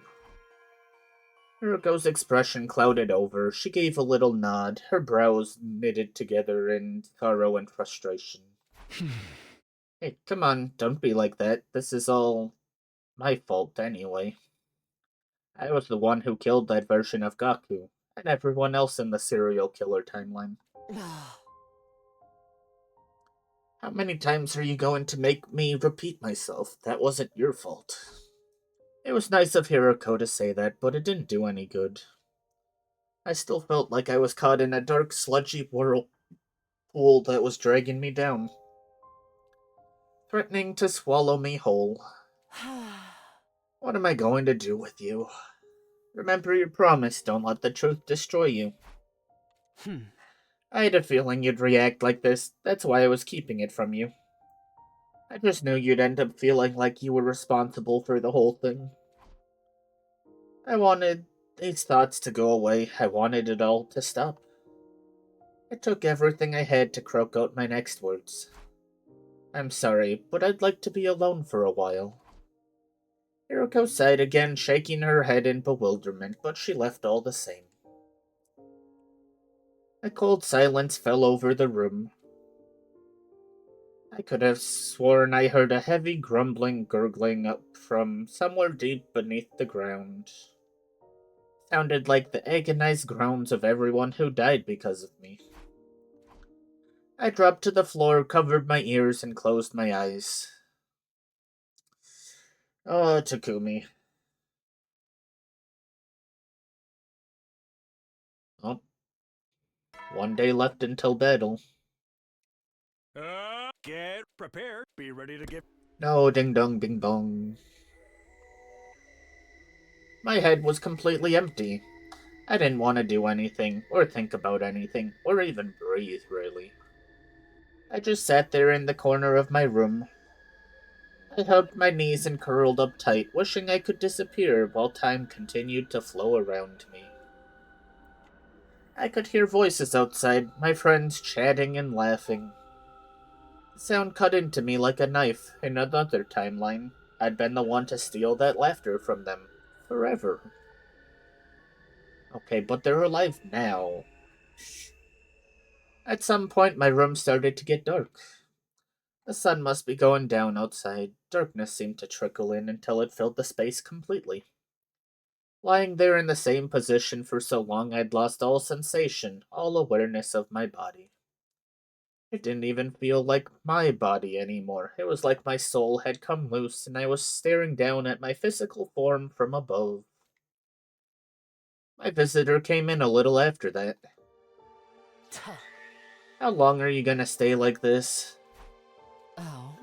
Everyone's worried about you. They think you're sick. Well, I told them you were anyway. I couldn't exactly tell them you were feeling guilty about things another version of you did in an alternate reality. What do you want, Hiroko? Oh.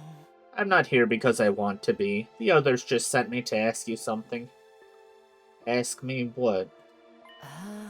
Tomorrow's day 15. That means there's another attack coming. They wanted to know if you'll be joining the battle. Oh. Or are you going to abandon them? Are you going to betray them? Do you just not care if they all get killed? They've already been killed.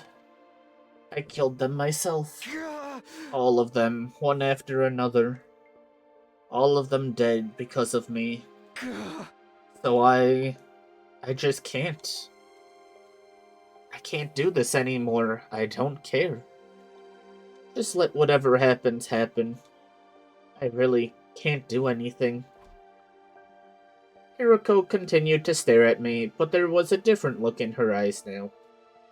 There was no pity there, only contempt. When she spoke, her voice sounded hoarse, like she was holding back some strong emotion. I'm disappointed in you. Did what you told me on day 10 mean nothing? You told me we could make the future we deserve, together. What happened to all of us reaching day 100 with a smile? Hearing that is what convinced me to tell you everything. I felt like this timeline could be different. It was the first time in 146 loops anyone's ever said anything like that to me. I really thought there was something special about this timeline, about you. I thought you might be the one to finally break us out of this never-ending hell. Oh. And now you're giving up. Just like that. How could you? She clenched her fist. The look in her eyes had changed again. Now she was glaring at me with pure, undisguised animosity. Huh? You weakling, you sniveling coward, you think you get to give up and mope around for the rest of your life? Who do you think you are, Osamu Dazai? Who that? No, you're worse than that. You're like a mech pilot going crazy from being synced with its navigation system. Or a poser emo band fangirl bandaging her wrist just to fit in. Huh. The you that killed everyone was a completely different person in a different timeline. And he wasn't even in control when he did it. Get a hold of yourself already. Huh. Don't you realize how much danger you're putting everyone in by wallowing like this? If anything is going to get them killed, it's your own negativity and self-loathing. You're sure as hell not going to protect anyone the way you are now. If you're going to allow others to protect you while doing nothing in return, you might as well be signing their death warrants yourself. Huh. You're going to get everyone killed, and you're doing it of your own free will this time. That's a complete betrayal of everything you believe in. Huh. What happened to all of us reaching day 100 with a smile? What happened to creating a future where we could all be happy? I've tried everything I can think of and nothing's worked. I can't do this alone. I need your help. You, Takumi Samino. You're the only one who can save us. For a moment, neither of us said anything. Hiroko's shoulders were shaking. She was breathing heavily. Her quick, shallow panting was the only thing breaking the silence. But eventually, even that sound became quieter. I guess that's it. I can't count on you for anything. Not in this loop, or the next, or the one after that. Never again. Hiroko turned and left the room. You're kidding, right? I spent so long getting all of that endings, and he just melts. Raid, kill him. We're done with him. While she was talking, something had started to well up inside me. Now a wild, raging energy was surging through me. I couldn't let it end like this. I didn't know what I was going to do, but this feeling inside me was getting stronger, and it had to go somewhere. We're killing Takumi.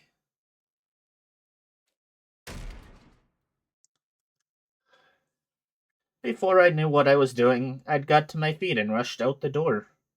Ah! Hiroko, wait. She turned around. She looked so sad, so tired, but I looked her dead in the eye and let everything I was feeling come pouring out. I did mean what I said back then, and I still feel the same. I want to create a future where we can all be happy, not just for day 100, but day 101, day 102, and all the days after. Right now, I want that more than ever. These memories, this knowledge of the other timelines, they've shown me just how important that is. So I'll fight. Not just against the invaders, or my own weakness, but an enemy even greater than that too. I'll fight the cruel destiny that's been pushed onto us. A light breeze blew across the roof, ruffling Hiroko's hair. She tucked a stray lock behind her ear and spoke, looking just a little more hopeful than before. What are our chances of pulling that off? Isn't it obvious? I have absolutely no idea. What?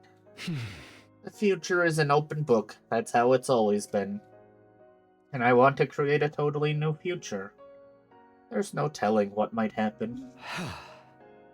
But even so, I'll still fight. I'll fight with everything I have. I'll fight to protect you and the others, and to create a future where no one has to die. You and I are getting out of this loop. Let's reach out and grab our future. I won't let it stay out of reach anymore. Wow, he finally snapped out of it. I raised my arm up and extended it toward the satellite. Hiriko did the same. It was still hundreds of thousands of miles away, solemnly shimmering in the night sky, but somehow... Just reach out and grab it, huh? Yeah. Both of us? Together? That's right. You really think we can do it? I don't know. But I'll do anything to make it happen. Anything? Yeah. You did say anything. Yeah. I did. Hiriko let her hand drop to her side. Oh. Alright, in that case, starting tomorrow, you're going to be my servant. What? You said you'd do anything. Naturally, that includes being my slave, doesn't it? Hold on, that's not exactly what I meant. I'll be counting on you to get me out of this loop. Yeah, of course, but the servant thing is... Silence. I'm tired and I'm going to bed. I need to rest up for the battle tomorrow. Oh. Well, good night. She gave me a wicked grin before going back to her room. As I watched her go, I noticed a newfound spring in her step. I, on the other hand, suddenly felt uneasy. I doubted I'd sleep well tonight. We'll be fine.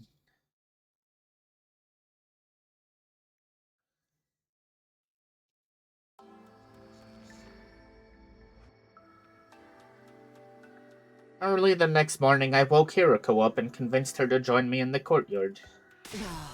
What are we doing out here at this hour? The enemy is going to attack during the morning announcement. But before that, I need to ask you something. Oh. What is it? Huh? It's about Veshness, the Supreme Commander. In the last two battles, you basically told everyone to ignore her. You had us focus on the regular commanders instead. And you want to know why? It's simple enough. Because she isn't as much of a threat in this timeline. Why not? In most, though not all, other timelines, she starts absorbing cryptoglobin like we do.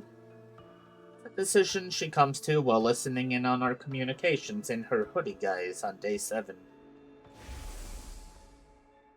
She also finds out about you coming from the future from intercepting a conversation between you and Sire.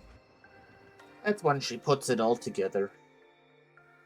The reason both sides suddenly got stronger is because of you absorbing so much cryptoglobin during the first cycle. Knowing that, she decides to do the same, breaking her religion's greatest taboo. But none of that has happened in this timeline. Because you didn't mention time travel in the battle on day 7. Oh. Not that you would, having decided to keep it a secret from everyone. Oh. Now Veshness doesn't know you've come from the future, or just how much power can be gained by taking it from others. Do you understand what that means? Yeah, she's still following the teachings, and not absorbing cryptoglobin. Not in this timeline, anyway. It did make sense. That must be why she didn't train Pakrun after we defeated her.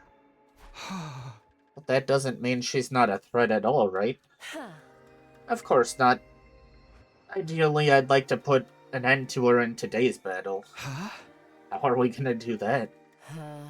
We have the new weapon Siri and Nigo created. It's what we usually use on day 15. Oh, right. But it's also usually unfinished.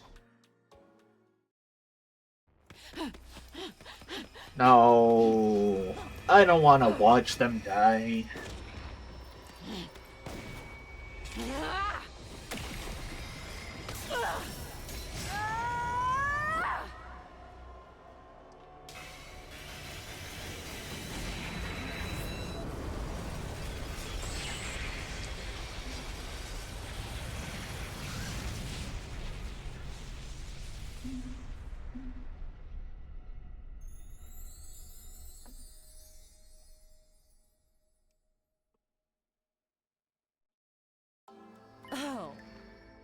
What do you think I've been doing while you've been moping these last 2 days? I've been out gathering materials. I know the ruins so well by now it barely took me any time at all. The bomb is 100% complete. Oh. That includes the detonator. Nobody will have to die setting it off. That was good news, but I felt pretty guilty about it. Hiriko had been out there working so hard, and I hadn't done a single thing to help. Wow, sorry. Don't worry about it. You can look my boots clean to apologize. Oh. This bomb is also a lot more powerful than the past versions. I gave Siri and Nigo some pointers to improve it. So we're going to hit Veshness with that today? That's right. We're going to make Vichy's voice out of her. Hiriko's eyes glinted viciously behind her glasses. Then we heard the morning announcement over the PA system. Get ready, prepare to spend another...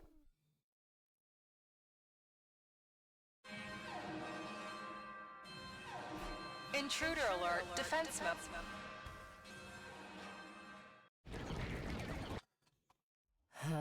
Right on schedule. Okay, here goes.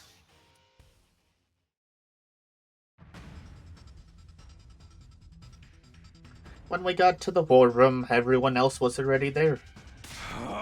You're late. Where have you guys been? I bet they were off making babies somewhere. Huh? Carrara. What such indecency, do you two think of nothing else? Hey! We weren't doing anything like that. Didn't Siri and Nigo tell us the invaders would attack early in the day? My dear brother and I were waiting here for almost an hour before the alarm went off. Well, hey, they're here now. That's what counts. Do we have a read on the enemy? Siri nodded and pointed to the monitor with his stick. That's... Valagarzo.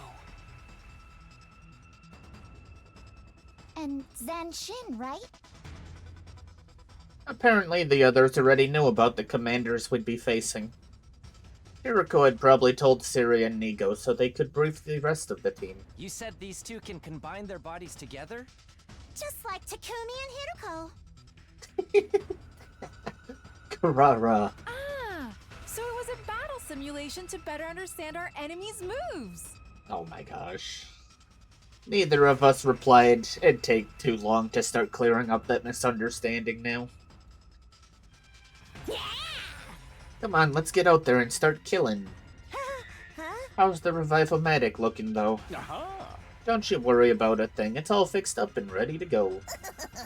If you die, you'll be brought back good as new, including all your memories, of course. So go ahead and die all you want. Just try to leave someone alive to defend the school. Yeah, let's do this. Special Defense Unit, move out.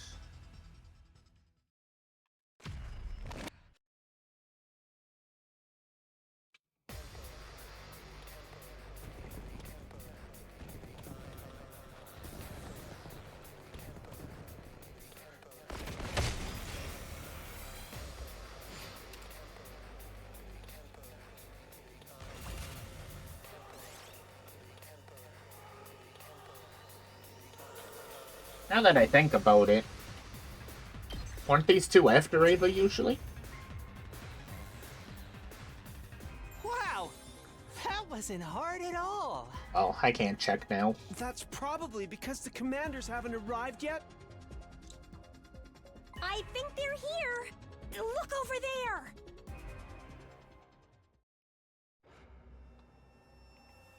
Now you face Valagarzo. Yeah, we know your names already. We've got a neat little intelligence network of our own, you know? Everyone seemed pretty confident, but I suddenly remembered how this went the first time around. I sidled up to Hiriko and tried to talk to her without attracting attention. Hey, Yugamu hasn't made his special drug in this timeline, has he? The one he used to feed Genshin in the first cycle? No, he hasn't. He hasn't extracted any Commander DNA to make it with. Why didn't you say anything? We could have used Mervrams before we killed him. Me? Why didn't you say anything? I don't remember anything about the first cycle battle with Genshin. She was right, of course. Hiriko was already dead at that point, killed by Edo. I hadn't thought of taking DNA from Mervram, that was on me. But I never expected we have to face Zenshin again as early as day 15.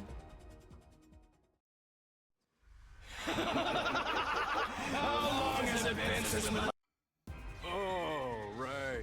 Almost forgot about the whole combining thing. Being able to merge together like that? I'm so freaking jealous! Aw, shut up, Gaku. Of what? It's better if you don't ask, Nozomi. Don't worry, guys. We can still win this, even without the drug. That... drug? Never mind. Just fight! Takumi, why do you keep trying to give away everything? Alright.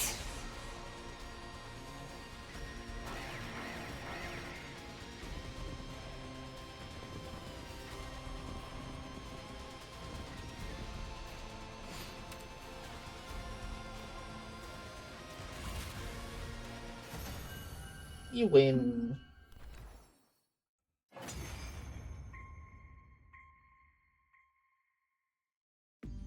I'm sorry, my darling. I couldn't protect you. And here I made a vow to keep our family safe. I'm a liar and a fool. Don't say that, my love. You're a hero. You fought valiantly for me, for everyone. My only regret is that our little warrior will be left to fend for himself. He'll be fine. Even if we're not there for him, he's strong. He is your son, after all.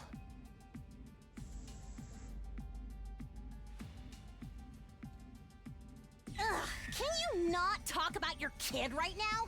It's making it really hard for me to work in dirty jokes.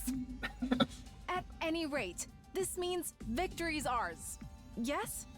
Yeah, but don't forget what Siri told us. There's gonna be another one. The words were barely out of Moko's mouth when that other one showed herself.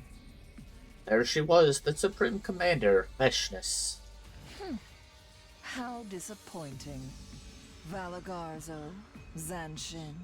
I thought you were stronger than this. Or did you lose on purpose, so I could take your prey for myself? As she spoke, a change started to come over Veshness's body. So that's her battle form, huh? We learned a little about it from the intel we got, but... It's still pretty gross looking, isn't it? I mean, this is probably one of the normal ones. Okie dokie, time to get killing! Besides all the eyeballs, it's not that gross. I guess we're doing this. Wait. There's no need for us to fight her directly. Sirei? Nigo? Is everything ready? You bet! We can fire at any time! Get back inside the school! Post haste! It's time to use the new weapon, huh? Wait, new weapon? You never told us nothing about that. Everybody looked confused. Obviously, Zero, Nigo, and Hiriko hadn't felt it necessary to tell them about the bomb. There's no time. We'll explain later. Trust me, guys. Just get out of here. The others responded to my order and ran back towards the school. Hiriko and I brought up the rear. Once we were all inside, I turned back and saw Veshness walking slowly across the battlefield towards us. It was now or never. We're in! Fire when ready! Gotcha! Here we go! Undying flame bomb! Fire!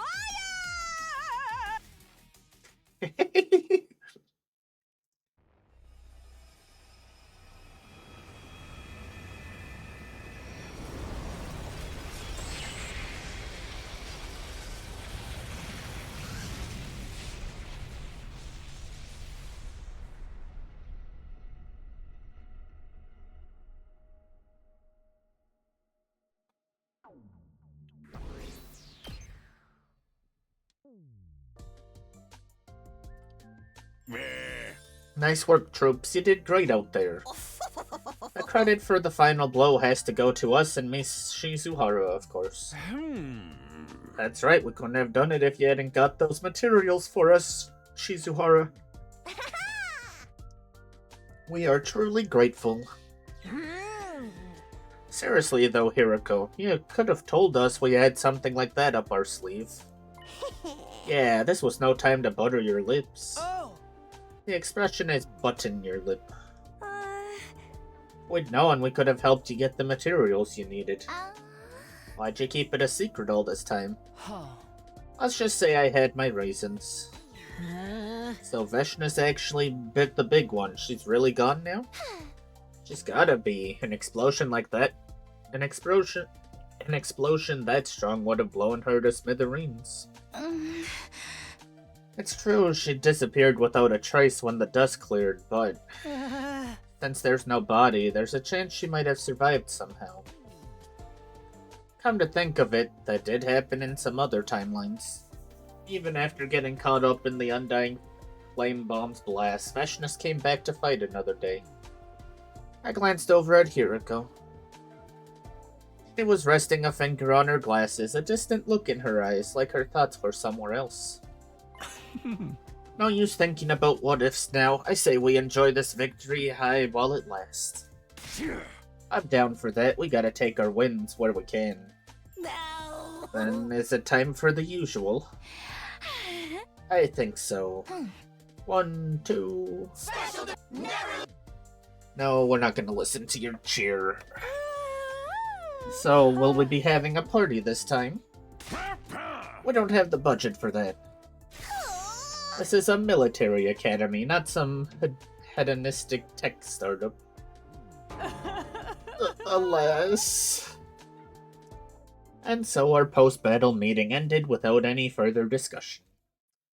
Tired but satisfied that we'd done a good job, we went back to our rooms to rest.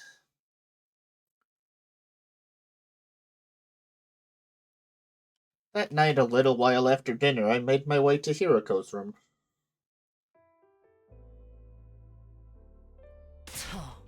What? My shoes are already clean. I'm not here to lick your boots, Hiroko. What do you want, then? My sofa and desk chair aren't broken. I didn't come so you could sit on me either. I wanted to ask you something. You said you'd be counting on me to get us out of this loop. Let's get into details. What exactly am I going to have to do? Good question. First of all, we'll need to figure out an actual method of leaving the loop. Can we consider that our objective for now? If you want, but it's not going to be easy. We can't just try anything that comes to mind and hope it will work. Believe me, I'm speaking from experience. What should we do then? Don't get ahead of yourself. There's something else we have to deal with first. Something else? Tomorrow night, we're leaping to this timeline. Hiroko took out her device and showed me the timeline diagram again. This one? I call it the Killer Zombie branch. It's upstream from the serial killer and zombie branches, hence Killer Zombie. Yeah, you mean... Yes, the timeline where you became a serial killer. Tomorrow we're going there. And we're changing history. I love changing history.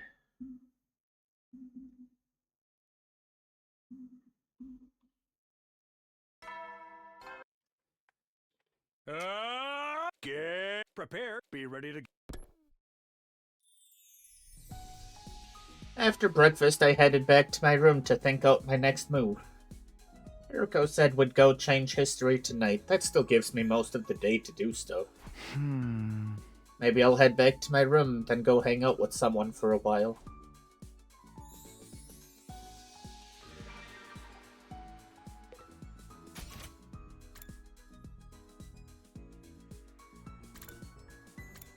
There was something I wanted to look at, but I can't remember.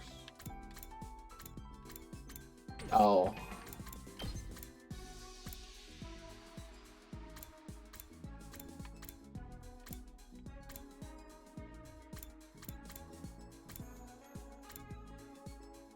Oh, 21 is when she joins, typically. Yeah. Okay, I was incorrect.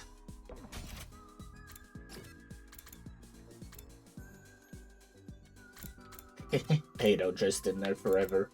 Shoma, stop hanging out in the bathroom, that's weird.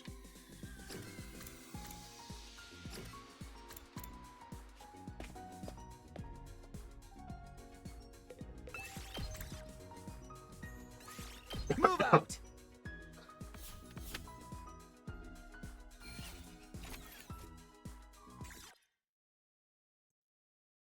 Day turned to night. Taking care not to be spotted, Hiroko and I snuck out of the school. We made our way along the road that led to the old lab. Along the way, Hiroko began speaking. Oh? I discovered the parallel leap machine on my 37th loop. Uh-huh. I decided to investigate every corner of this old town and happened upon it by chance. Over the next few loops, I'd go back when my memories returned and try to learn more about it.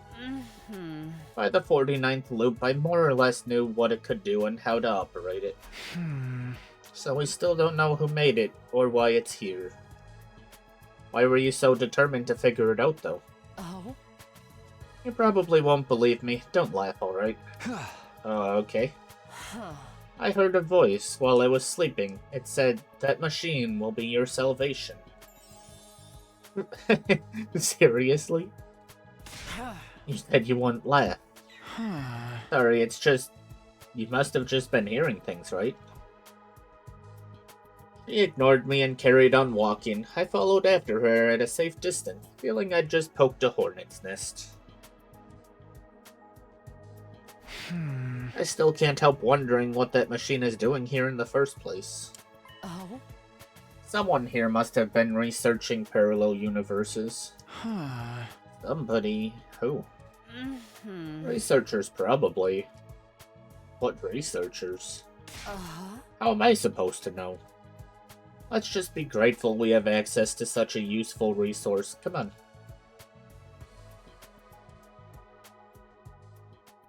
Like the last time, Hiroko and I dispelled our class armor once we got inside the lab. Huh? We can't wear leap suits and class armor at the same time, right? We went over this before. The leap suits repel our hemoanima. I know, but why do they have that function? Oh? Leaping is achieved using cryptoglobin, or rather, using its energy waves. The infinite parallel universes out there exist in a space filled with cryptoglobin energy. It surges in constant waves in unpredictable patterns. To leap, we have to harness those waves. It's almost like surfing. We ride the wave in that space to get to our destination. Doing that without protection puts a lot of strain on the body. Yeah, I know. I've experienced it myself. You got off easy. Serious leap damage can affect the brain and rob you of your memories and your ability to reason. Hey, I'm tougher than I look. Please take this seriously.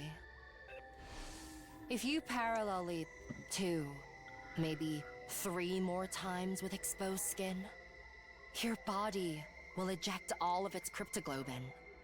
That means no more revivals. You'll die, and you'll stay dead.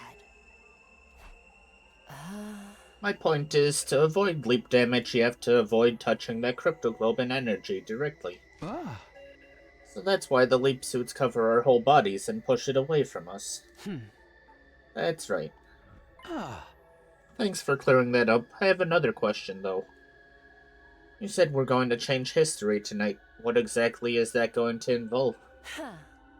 The same thing as when I went to the Hunt Mystery timeline on day 5, erasing the key data from that Takumi's brain. I've got everything we need right here on this thumb drive. That's the thing Siri gave you, right? The cerebral glitch repair program? Yes, the only difference is this time we'll be treating the killer zombie version of you. Let's call it Takumi 2 to make things easier. At this rate, Takumi 2 is going to become a killer. We're going to treat him before he can commit his first murder. But that's not all. We've got something else we need to do in that timeline. What's that? In the version of history I know, Takumi actually kills somebody tonight. Who's that?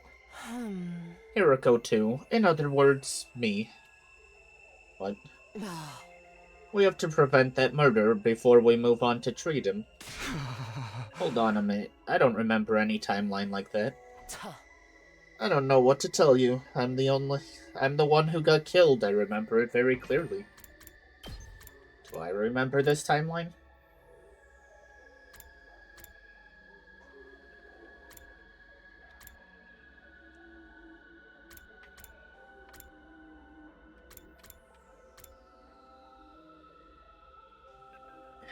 Huh? We're going on to Slasher, obviously. So we must not actually see that part.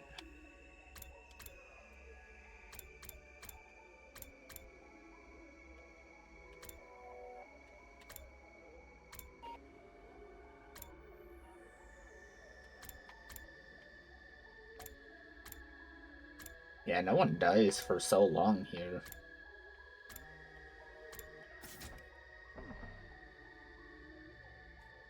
Tonight around 11 p.m. I'll be killed by Takumi 2 in the biolab.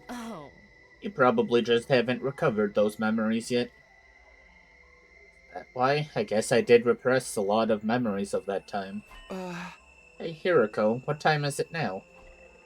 She tapped her glasses near her temple before replying. 9:18 p.m. Huh? How do you know?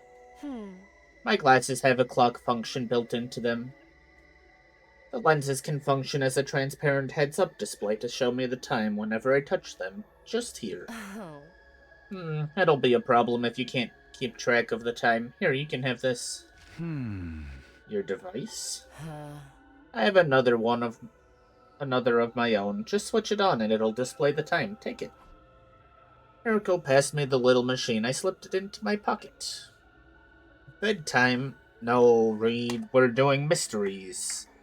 We're learning the truth. You can't sleep yet. You said 9:18 p.m. 9:19 p.m. now. You're sleepy, though. Good night, Reed. Excuse me. Have a good Christmas Eve. And Christmas if I don't see you or talk to you tomorrow. And we'd better hurry. Sleeping takes you to the same point in time, right? We can't go forward or back. What? A stretch and a hydrate.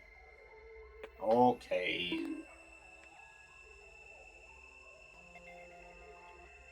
I don't like stretching. My arms are sore. I played too much Beat Saber a couple nights ago, and my arms are still killing me.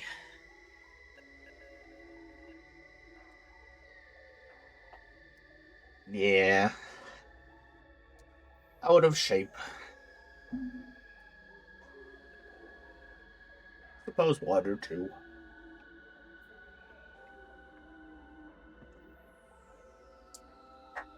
Well, sleep well, Reed. Thanks for hanging out for a bit. That's true, but we can't go yet. Huh? Why? Remember what I told you about riding the waves to alternate timelines? They're from a space filled with cryptoglobin energy, so let's call them blood space waves.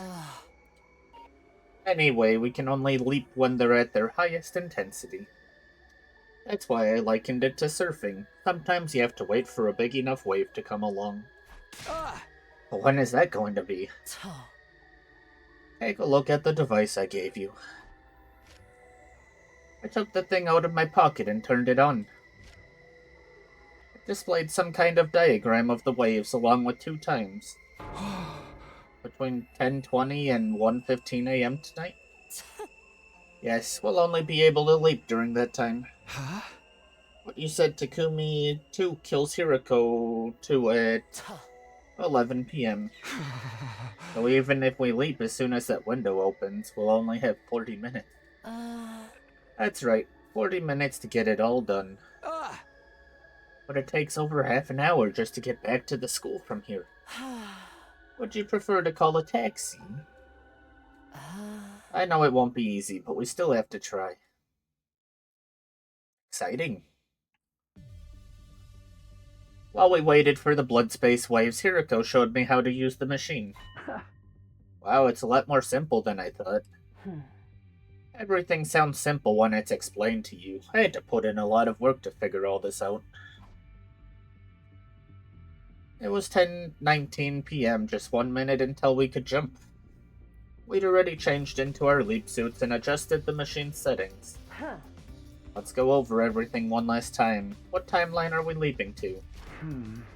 Killer zombie. And what's our objective? To remove the Gi data from Takumi 2's brain and prevent Hiroko 2's murder. Good, it's time. Let's get started. I hit the red button on the control console and we both stepped onto the platform.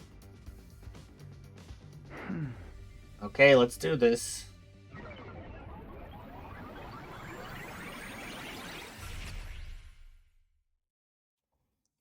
Fun.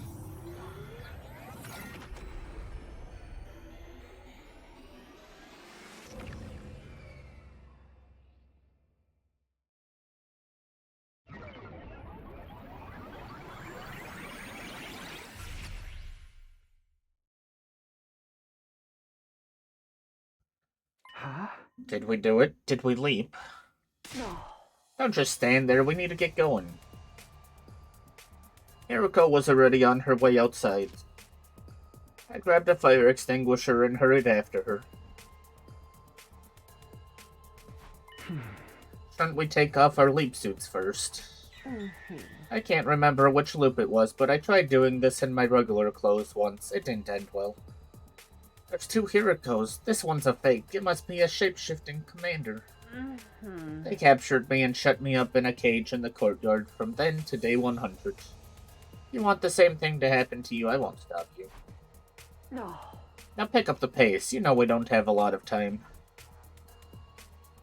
Hiroko took off running, I did the same, and we both started our journey back to the school. We still had a ways to go, so I decided to ask about something. Hey, can you tell me more about what happened between Hiroko 2 and Takumi 2? All started around this time, actually. I couldn't sleep, so I decided to take a walk around the school. That's when Takumi 2 attacked me. The Gi data in his brain must have finally taken over.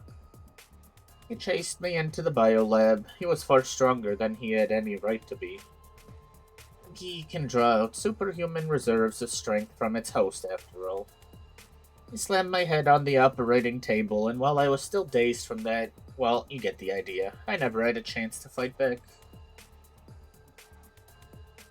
We'd almost reached the academy. I could see the wall of fire up ahead. Suddenly, Hiroko stopped and picked something up off the ground. That a power saw?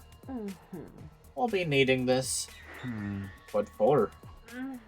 Takumi 2 locked the biolab door behind him when he attacked me. We'll have to break it down to get to him. This is the fastest way to do that. I was starting to get a bad feeling about this.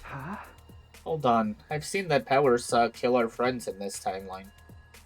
By taking that into the school, you're putting them all in danger. That won't happen. We're going to cure Takumi 2 after all. But what if we mess it up? We won't. How can you be so sure?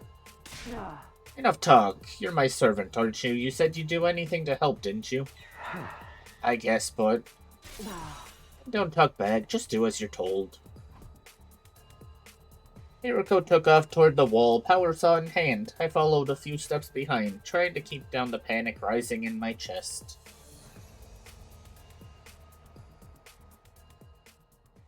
Before long, we arrived at the school. I checked the time. It was displayed in the corner of the little window in the front of my helmet. 10:56 p.m. We've only got 4 minutes. No. We have to hurry. We barreled through the entrance hall and into the hallway. Eriko kept going through the halls and up the stairs. It was all I could do to keep up with her. Soon enough, we reached the second floor. I found myself outside the door to the biolab. Hiroko had gotten there before me, of course. I saw the two of them run in here just now. Hiroko too went in first, then Takumi too chased after her. He was carrying a kitchen knife, just like I remember in that case. I was right, the door's locked. Damn it. I pulled on the door myself just in case, but it wouldn't budge. Then I heard a noise from inside the room. That was probably Hiroko too getting thrown around. Already 10:59 p.m. This is bad, we're almost out of time. Stand back. I barely had time to react before Hiroko revved her power saw and charged forward. There was a terrible splintering sound as the door yielded to the relentless rotating metal blades.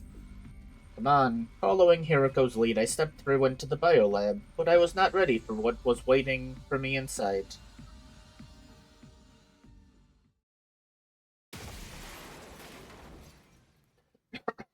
It took me a moment to process what had happened. Hiroko had gone in first, but now she was crumpled up in a corner. A blow from Takumi too must have sent her flying.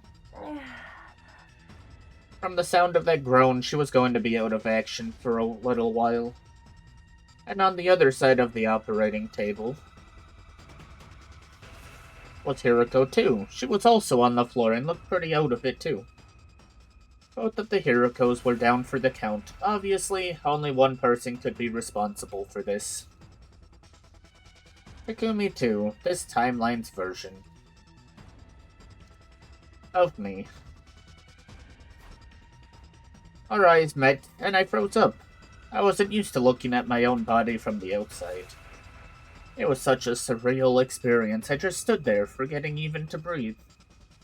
But it wasn't long until time started to flow again, and I was right back to reality. Takumi too raised his kitchen knife and dashed toward me. Hiroko said the leap suits repel hemoanima, but that wasn't a class weapon he was holding. He was more than capable of tearing through the suit and hurting me. He swung wildly, but I did my best to dodge his blows. Obviously, I wasn't about to let myself get killed. Especially not by my own doppelganger. But I couldn't keep dodging forever. He was sure to hit me sooner or later. I needed a weapon, something I could use to fight back. Right as that thought crossed my mind, my foot brushed against something. I glanced down. It was the power saw. Hiroko must have dropped it when she got kicked or knocked over. And it was still running. I dug down, grabbed it, and swung it to the side. The blade connected with the other me's knife and sent it flying. That didn't stop him, though. He grabbed at my arm, trying to take the power saw from me. Ugh, I wasn't about to go down without a fight. I wrenched it away and kicked him in the stomach.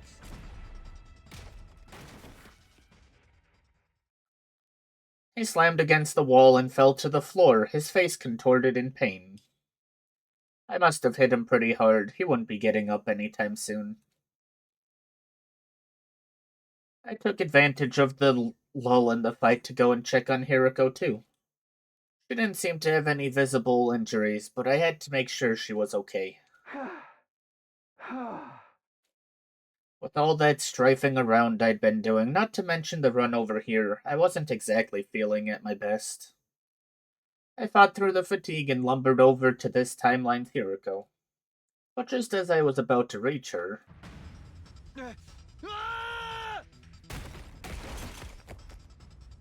something slammed into me hard from behind. I staggered a few steps, suddenly off balance. Takumi too saw his opportunity and took it. As the two of us grappled, we found ourselves near the window. And then... next thing I knew, I was in the air, with Takumi too still clinging to me. He must have tackled me with so much force that it sent us right through the window. I remember this. It was so much fun. Shards of glass were all around us, sparkling in the night air. For one weird, disconnected moment, it actually looked kind of beautiful. But then the laws of physics kicked in and we were falling, rocketing toward the ground faster than either of us could deal with.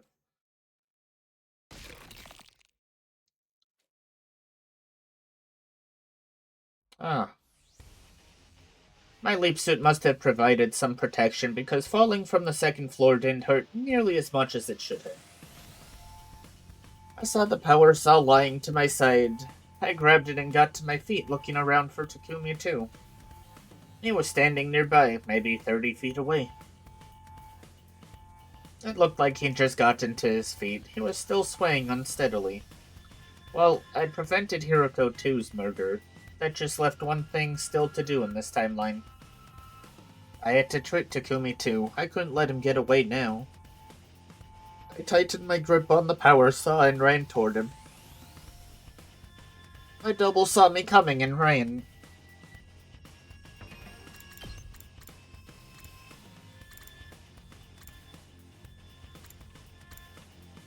Okay, so it's just this. Thought this was the part where we got to pick whether we attack or run. That must be up here. Huh?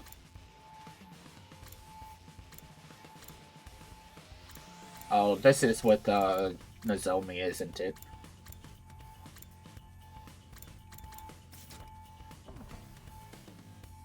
I stayed on his tail and eventually cornered him right in front of the wall of fire. I raised my power saw and revved it. In the light of the undying flame, the blade glinted ominously. I wasn't going to kill Takumi too, obviously. I didn't even want to hurt him. He may be from an alternate reality, but he was still me after all. What was I going to do? Just threaten him? If he thought I was out to kill him, maybe he'd come quietly. I decided to go with that and hefted the power saw again. Wait, something about this doesn't seem right. Haven't I seen this happen before? I couldn't have been distracted for more than 2 seconds, but that was all he needed. Pain flashed across my left leg, and my view started to tilt to the side. As I toppled over, everything seemed to slow down. And I found myself thinking, I should have seen this coming. Then my downward movement came to an abrupt stop. I felt my head slam against the cold, hard ground. Even with my helmet on, it was a real shock to the system. I was majorly disoriented. I could barely string 2 coherent thoughts together, let alone come up with a plan to fight back. Through instinct more than anything else, I managed to stagger back to my feet. My thoughts were still hazy, but one thing was abundantly clear. I didn't have the power saw anymore, so it must be... Now it's my turn. Fear took over. I ran back toward the school as fast as I could. You won't get away! The tables had turned. Now Takumi too was after me. Fortunately, he wasn't moving very fast. Probably because he was weighed down by the power saw. My vision was back to normal now, but the haze around my thoughts was still there. I felt like I was forgetting something important, but I couldn't think what.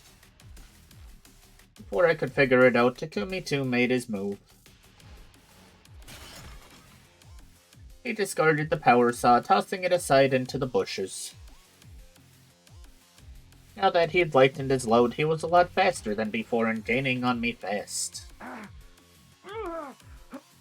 He and I were the same person, of course, so our running speed should have been the same, except I had a big, clunky leap suit slowing me down.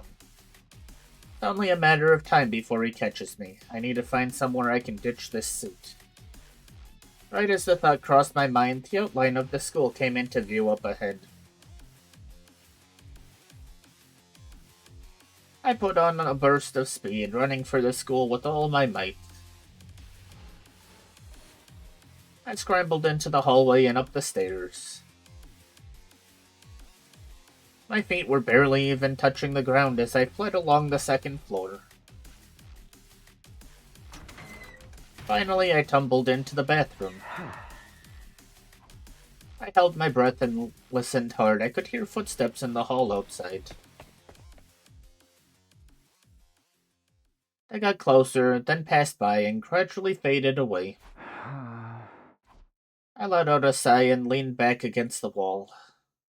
My head was swimming. I just stood there and spaced out for a while.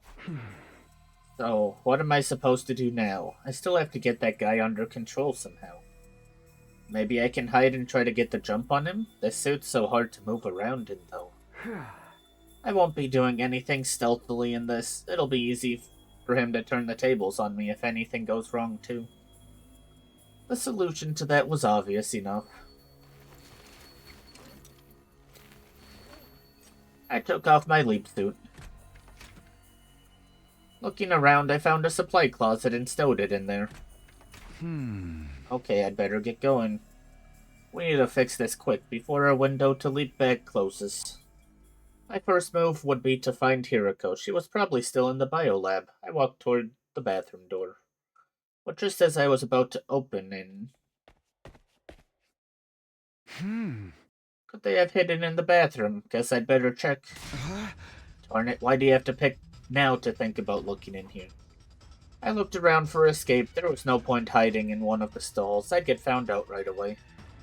In that case, there's only one way out. I ran to the window and opened it. I jumped out with all the energy I could muster. But something went wrong. Maybe it was the fatigue setting in, but I couldn't control my posture like I wanted to. I fell. Flat on my back, my head hitting the ground with a sickening crunch. I'd really done it this time. My consciousness was leaving me, like smoke blowing away in a strong breeze. Right before it all went dark, I was aware of footsteps nearby and somebody saying something. Takumi, are you okay? Hold on. Stay with me. That was where my memory cut off out for the day. The next thing I knew, my mind melted away into chaos and confusion.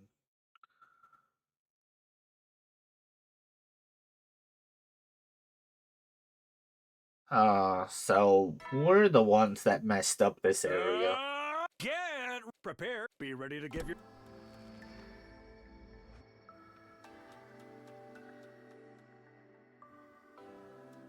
I woke up suddenly. I looked around trying to orient myself. Where am I?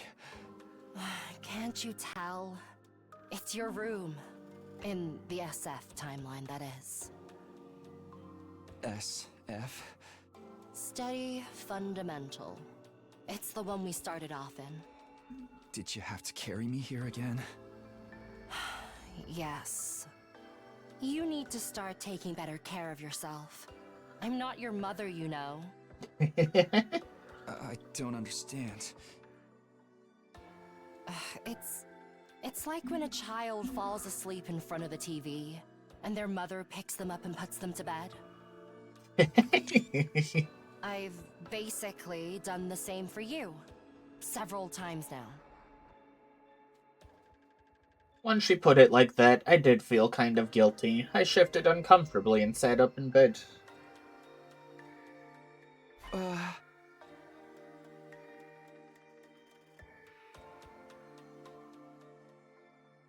What happened after I blacked out? Oh? Don't worry about it. We fulfilled both of our goals. Right, I figured we saved Hiroko too, but what about the other one? Oh. We don't need to worry about Takumi 2's parasite problem. I actually had 2 thumb drives. Nico gave me an extra one as a spare. I gave it to Hiroko too. I revealed myself to her and explained everything. Did she already know about the time loop and parallel leaping? No, not every me in every timeline has the same memories. She'd only recovered a few fragments so far. Must have been hard for her to wrap her head around. She managed just fine, I should know. She is a past version of me after all. I know her history very well. I even remember what happened next from when I was her. As Hiroko 2, I injected Takumi 2 with an anesthetic and used the repair program to treat him. A program I got from a thumb drive given to me by Hiroko 1. That was all well and good, but she hadn't seen it for herself this time. That made me uneasy. I took out the device Hiroko had given me. Once the next time the blood space waves surge. Thinking of leaping back to Killer Zombie to check up on it. Don't you believe me? Not like that. Either way, we won't be leaping anytime soon. Look at the screen. 1 to 5 p.m. on day 20. Right, we won't be able to leap again until then. That's 3 days from now. So we're staying put for 3 days. That's just how this works. Do these surges have any kind of pattern? Unfortunately not. Everything from their variation to their wavelength to their regularity is completely random. The same goes for the periods when they surge and how long they last. We never really know what we're dealing with until they arrive. We're lucky these devices even allow us to predict the next surge. For now, you'll just have to trust me. So Takumi 2 is really fine now. We don't have to worry about him anymore. That's right.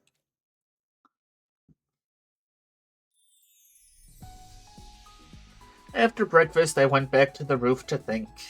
Our next sleep is on day 20. And the next battle is on the night of day 21. That gives me some downtime before then, but I still have to use it productively. I decided to go back to my room, then take a walk around the school and see what everyone else was doing. Free time.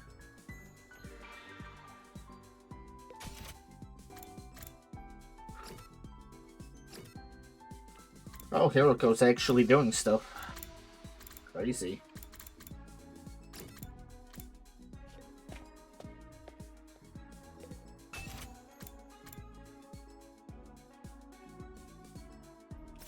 Or do that, or do we do workshop stuff?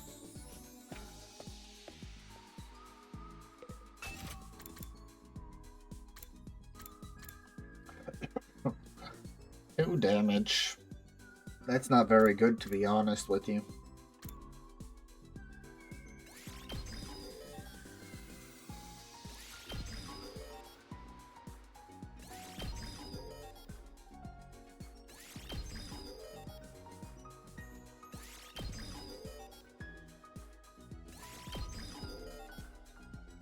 Dang, this is taking a lot more than I thought it would.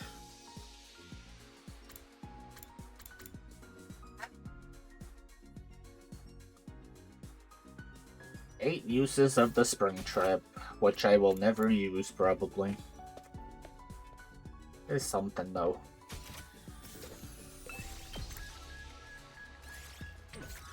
Oh, here it goes out. Not now. Oh, I can't take Ado. Who would have thought?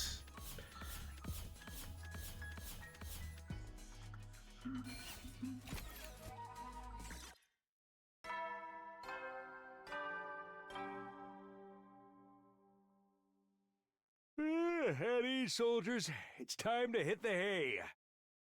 Make sure you get some serious R&R while you can, so you're ready for the next... Well then. Good night. Hiroko said the killer zombie Takumi 2 was fixed now, so where was she going to leap on day 20? I had other questions for her too, but they could wait until tomorrow. Right now, all I wanted to do was go to bed.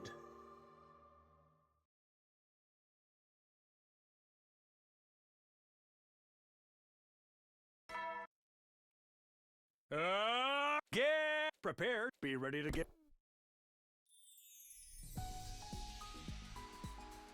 As usual, everyone wandered off to do their own thing after breakfast. At some point, I lost track of Hiroko. Maybe I'll wait until tonight to speak to her. Having decided on that, I began looking for ways to spend the rest of my day.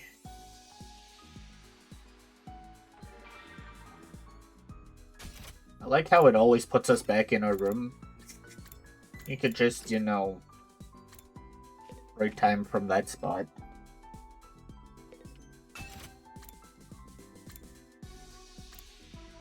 Oh, what do I want? This one's not very useful, to be honest.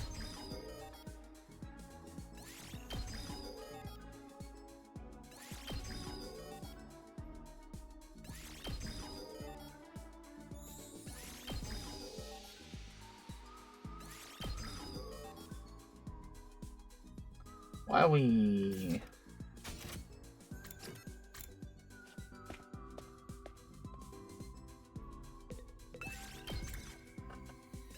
Move out. Some decent rewards. Why did you ask me to come all the way out here? Sorry, I wanted to make sure we wouldn't be interrupted. But I didn't even bring my riding crop. I didn't call you out here so you could give me a secret spanking. You want me to step on you then? No, not that either. So what do you want? It's about leaping. I was worried someone might overhear us if we talked in our rooms. Like how you ended up following me and poking your nose where it didn't belong. I nodded. What did you want to ask? First of all, the blood space waves are going to surge on day 20. What timeline are you going to jump to? You really want to know? Yeah. Can I drip molten candle wax on your cowlick? Hey! Why would you want to do that? I want to see what it looks like, slicked down. I'm actually still thinking about which timeline to visit next. I'll let you know when I come to a decision. We switched to a new location before continuing our conversation. 2 days ago, you said the parallel leap machine was made by some kind of researchers, right? I don't know that for sure. It's just a speculation. That's fine. Let's assume it's true. But which side were these researchers on? Were they human or invaders? There's really no way to tell. From the look of the lab building, it doesn't seem to have any government or military connections. Perhaps they were part of a smaller organization. Or built it in secret as part of some private endeavor. I mean, think about it. No matter who built it, that machine could provide a huge advantage to the war effort. So the fact that no one's used it means neither side knows it exists. That's what I think anyway. Neither Veshness nor Sire or Nigo have ever mentioned parallel leaping either. Not ever. No, not in any timeline I've seen in any of my 146 loops.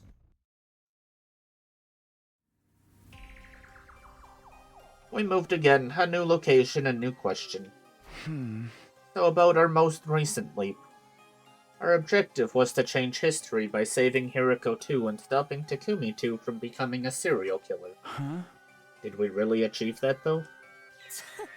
Of course, Hiroko 2 is still alive and Takumi 2 was successfully treated. What are you so worried about? Just, isn't there a timeline out there where we didn't succeed? Naturally. There are infinite possibilities out there in the blood space realm.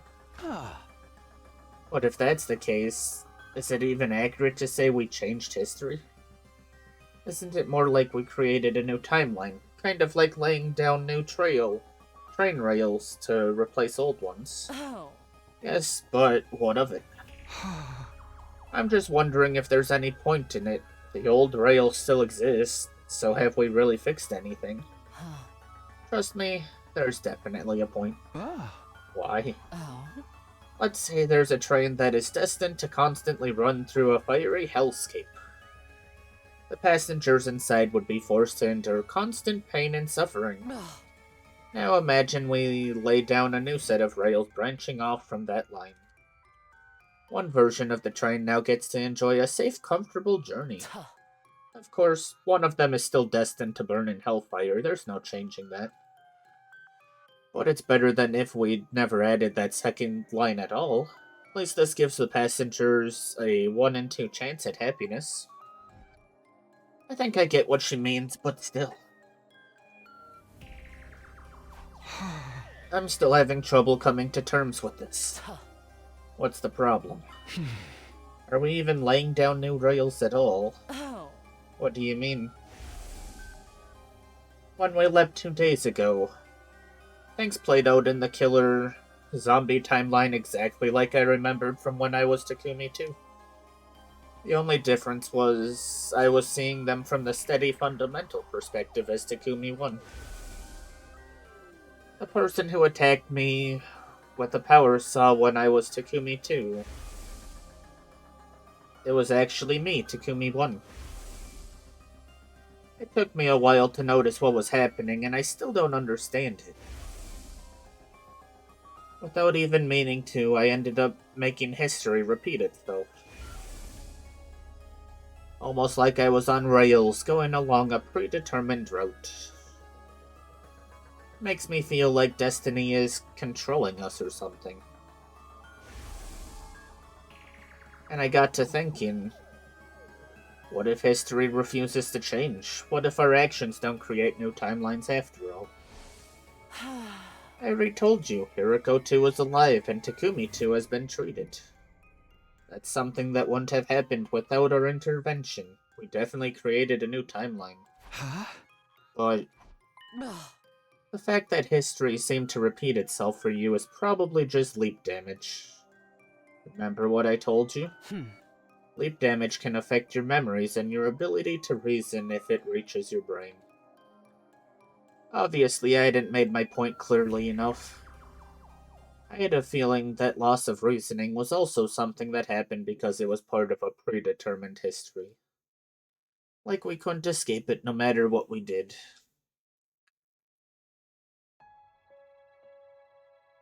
See, I understand what he's trying to get at, but if we didn't go back, Hiriko 2 would be dead.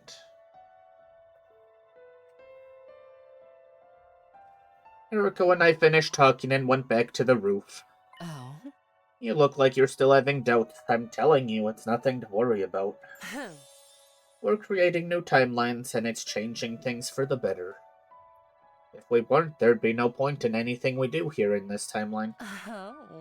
And don't forget your promise. I'll build us a future where we can all be happy. That's what you said. Does that help? Are you going to sleep better tonight? I don't know. I'll go get you some medicine to help you sleep.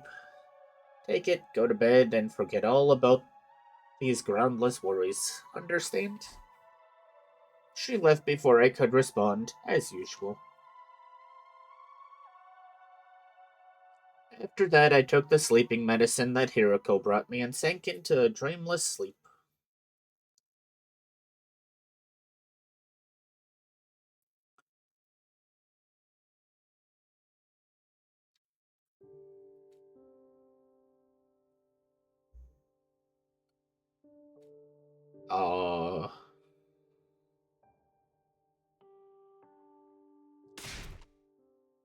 I jolted awake suddenly. Judging by the sky outside, it was already nighttime. I'd practically slept the whole day away. The sleeping medicine had done its job, at any rate. It's some strong stuff. Weirdly, my face really hurt now. I had no idea what could have caused that. Rubbing my sore cheeks, I looked at the clock. It was 7:15 p.m. At this time of day, there might still be people in the cafeteria having dinner. Okay, I'll go check it out.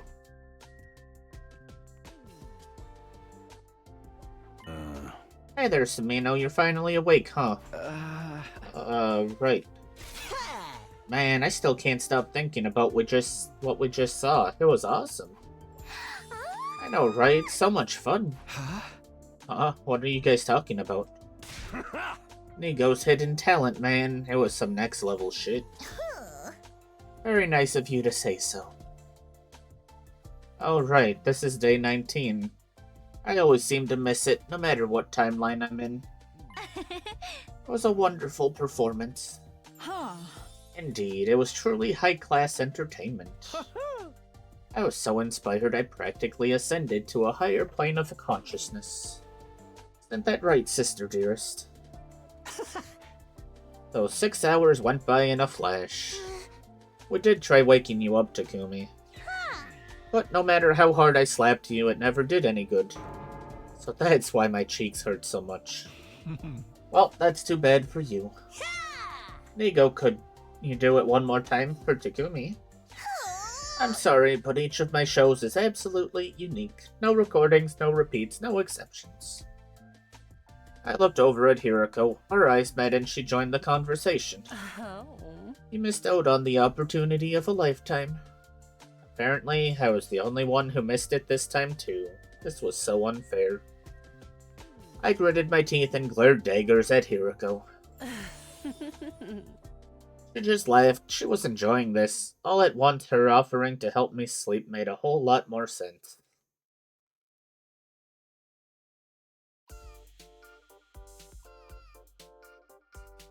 After dinner, I ran to the war room as fast as I could. Siri and Nigo were there waiting for me. I turned to Nigo and made a sincere, heartfelt entreaty.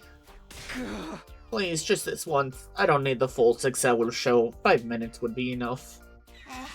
Sorry, old boy, but like I said, I never repeat a Can't you make an exception? Give it up, Samino.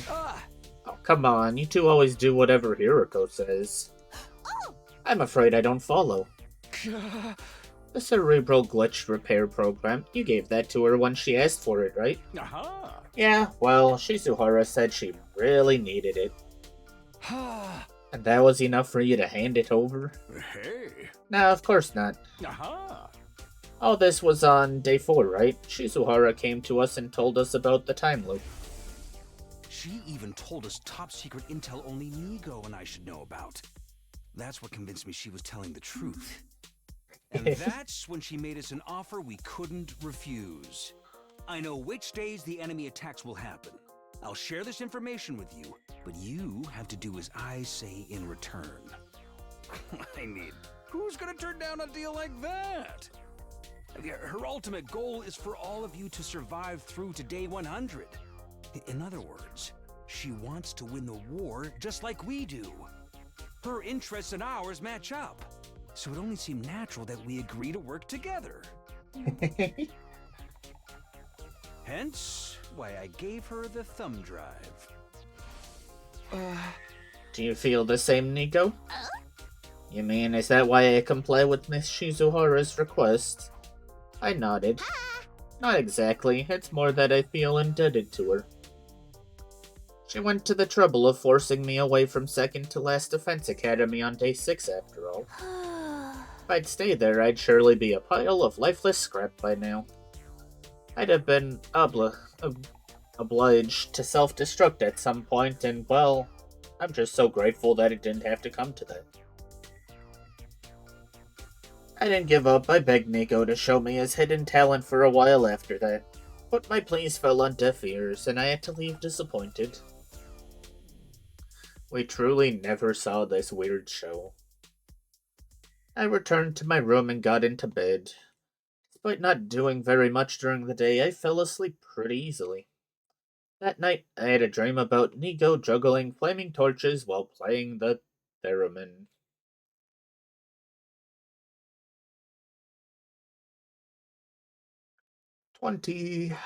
Time leap day. Get ready, prepare, be ready to give you. After breakfast, I went looking for Hirako. I found her up on the roof. I made sure no one else was around before speaking to her. Hey, you got a minute? You want to know about today's leap, I assume? We can go starting from 1 p.m., right? There's still plenty of time to train in the meantime. Don't forget, we have a battle coming up tomorrow night. Huh? Have you decided where we're going? Yes, to the Red Snum timeline. No, not the Red Snum. Red Snum. I suppose you don't know about that one, or you just haven't remembered it yet. In that time, you and Duramy are raising a strange creature called Red Snum. Okay, but why are we leaping there? To find someone. Specifically, a mysterious old person. For some reason, he only appears in certain timelines. We won't find him here in the steady, fundamental branch, no matter how hard we look. But he's there in the Red Snum timeline? I think so. I met him there once before. I was exploring the ruins and found him standing outside a cave. Then he said something. Looks to me like you're caught in the cursed cycle. I could only vaguely remember, but that phrase sounded familiar to me too. I hadn't recovered my memories at that point, so I didn't recognize the significance of what he said. What I do now, when he spoke about a cursed cycle, he was referring to the time loop. So whoever this guy is, he knows about the loop? Yes, and there's a chance he also knows how to leave it. I gulped. With that in mind, we're leaping to that timeline this afternoon. But... no buts. Just be a good servant and do as you're told. Do I make myself clear? She left before I could respond, as usual. Red Snum, huh? Nope, still doesn't ring any bells. What if this strange old man could tell us how to escape the loop? That would be a big step forward. My heart beat faster just at the thought of it. I'd have to wait until the afternoon for the main event. I still had the first part of the day free. I decided to go see if I could find a way to use that time productively. Fun. So I can't go explore, I'm guessing.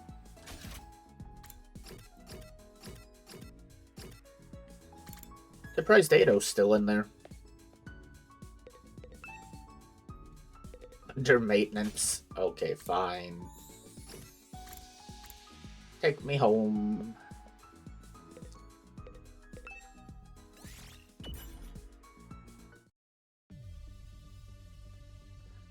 "12:59 p.m. We'd set up the machine and had our leap suits on ready. Now we just had to wait. When it was almost time, Hiriko spoke up suddenly. Let's do a recap before we leave, like last time. Which timeline are we leaping to? The Red Snum timeline. And what's our objective? To find the old man and ask him about the cursed cycle. Good, I'm glad you have a grasp on the basics. The moment she finished speaking, I saw the time change to 1 p.m. in the corner of my eye. You wanna get going? Hiriko pressed the red button and the two of us stepped onto the round platform. No. Yes, let's do this.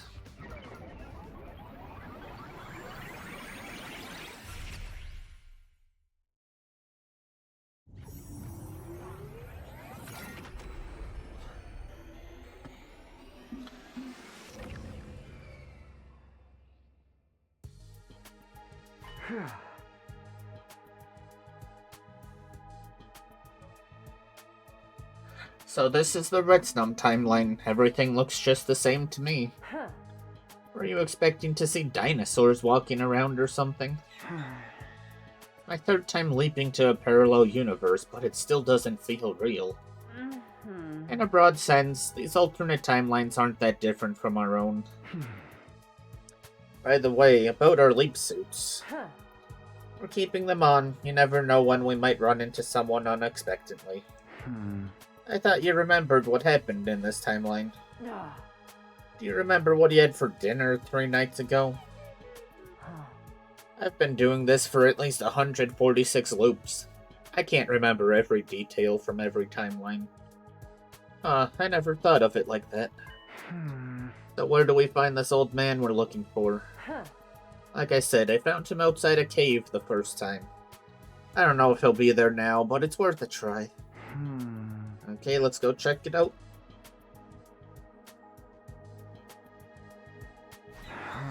I don't see any caves around here. How much farther is it? What, do you have a problem with walking? No, I was just asking. Oh, right. Doremi and Takumi see two people running around in these suits and chase them. And stop flapping your gums and start moving your feet. Or curl up in a ball like an armadillo and I'll kick you all the way there. Pardon me for breathing. I did as Hiroko said, the part about staying quiet and walking, that is. We made our way through the ruined town, but just as I was turning a corner...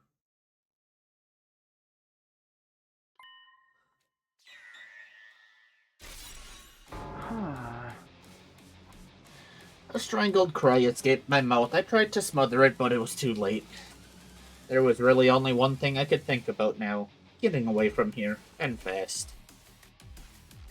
I looked at Hiroko and I saw her helmet move up and down. I nod, that was her signal. We turned away and began sprinting as fast as we could. Hey, wait!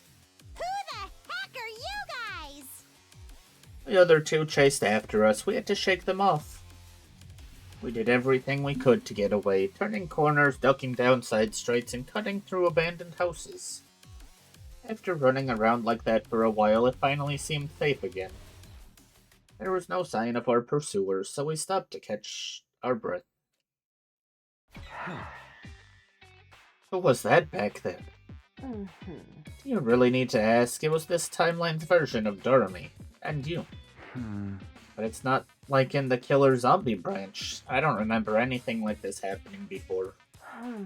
I can think of two possible explanations for that. Either you have experienced it but don't remember, or you're going to experience it at some point in the future. In the future? No, that can't be right. I'm determined not to go through this loop again. This will be the last time I experience these 100 days, so there's no way I'm seeing something that I haven't lived through yet. At least we got away from them. If they'd gotten hold of us and taken off our suits, we'd have really been in trouble. Yeah, I don't want to have to end up fighting myself again. They're probably still nearby. We should get moving before they can find us.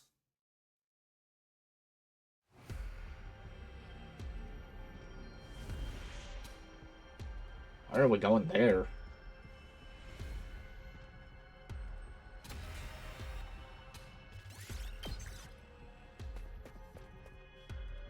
Oh, cave's up here. Phew, we're finally here. Now where's the old man? No. I already explained this.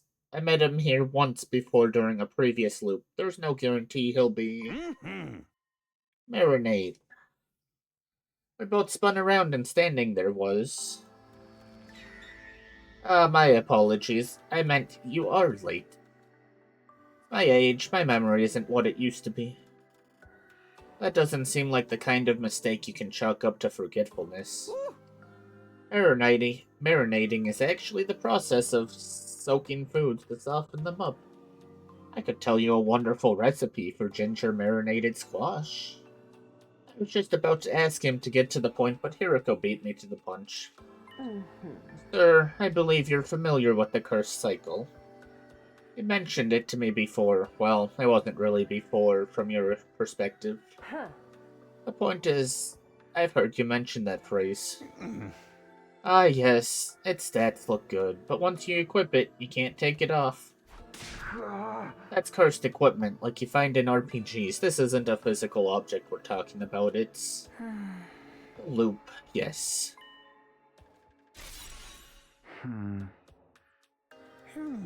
A time loop, that's what you young people call it, isn't it? So you do know about it. The curse cycle, it is a legend passed down in this land since time immemorial. A legend.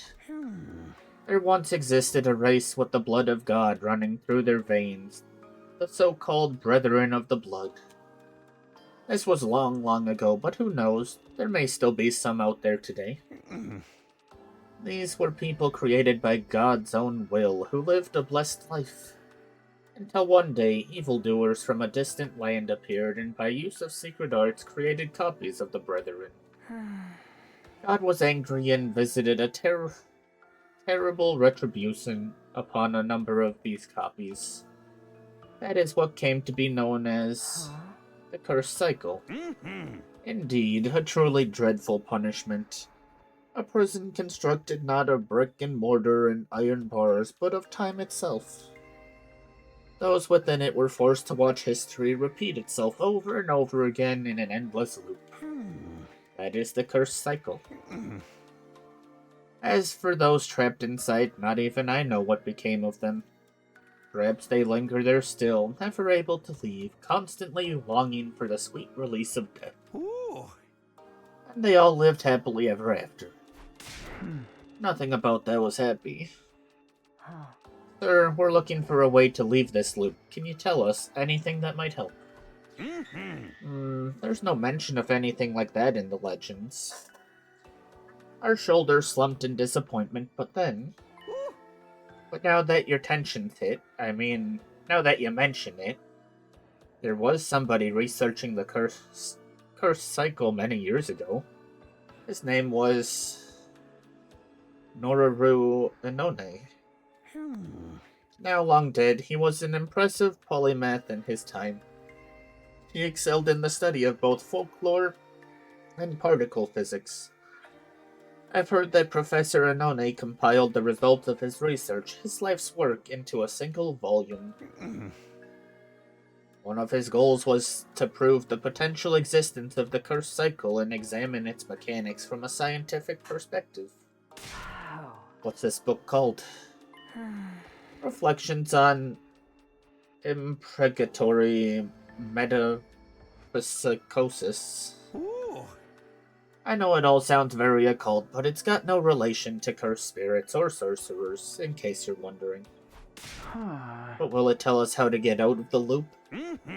I've never read it myself, so I can't say for sure, but there's a chance it could offer you some clues. Eriko and I looked at each other and nodded. I must say, you two are dressed rather strangely. Have you maybe come from space? Well, in a way. Something like that. We thanked the old man and went on our way.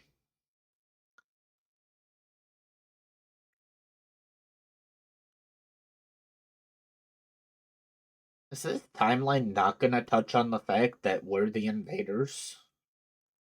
I don't know how I feel about that. We returned to the lab, and from there leapt to our steady, fundamental timeline. On our arrival, we took off our leap suits and talked about what we should do next. Our only lead is Professor Inonone's research. Where do we even start looking for something like that? True, there's no sign of any libraries anywhere outside the school. We'll just have to try inside the school then. Fun. We walked back to the school and headed for the library. Postboy gonna appear? Eriko and I spent the rest of the day and most of the night searching the library's different index lists. It's no good. There's no sign of that book ever having been here. Nothing else by Professor Inone either. This message came up when I searched on the PC, though. The records in this database are incomplete. New books may have been added to the collection without the index being updated. So we have to search the stacks manually. Have you seen how many books there are here? I'm afraid that's our only option. I stared in bewilderment at the rows upon rows of books and documents lined up throughout the room. To be fair, if the books are in good conditions, it'll only take like 3 days. You can just look at the binders. Or the bindings. It's getting late though. Let's call it a day for now. Our first defensive battle. Our next defensive battle's tomorrow night, so we should be fine to start looking during the day. Oh. Speaking of which, you remember which commander attacks tomorrow, don't you? I nodded. Yeah, it's Ava. Oh. We'll need to think about what to do with her as well. Once we got to the roof, I parted ways with Hiroko and went back to my room. What to do with Ava, huh? I thought about it alright. I got into bed and thought about it for several hours. By the time I'd reached an answer, it was starting to get light outside. Oh, fun. 21.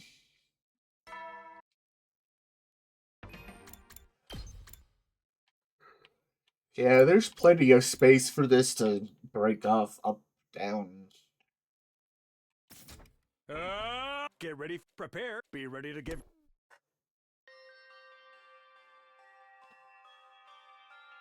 After breakfast, Hiroko and I headed straight for the library.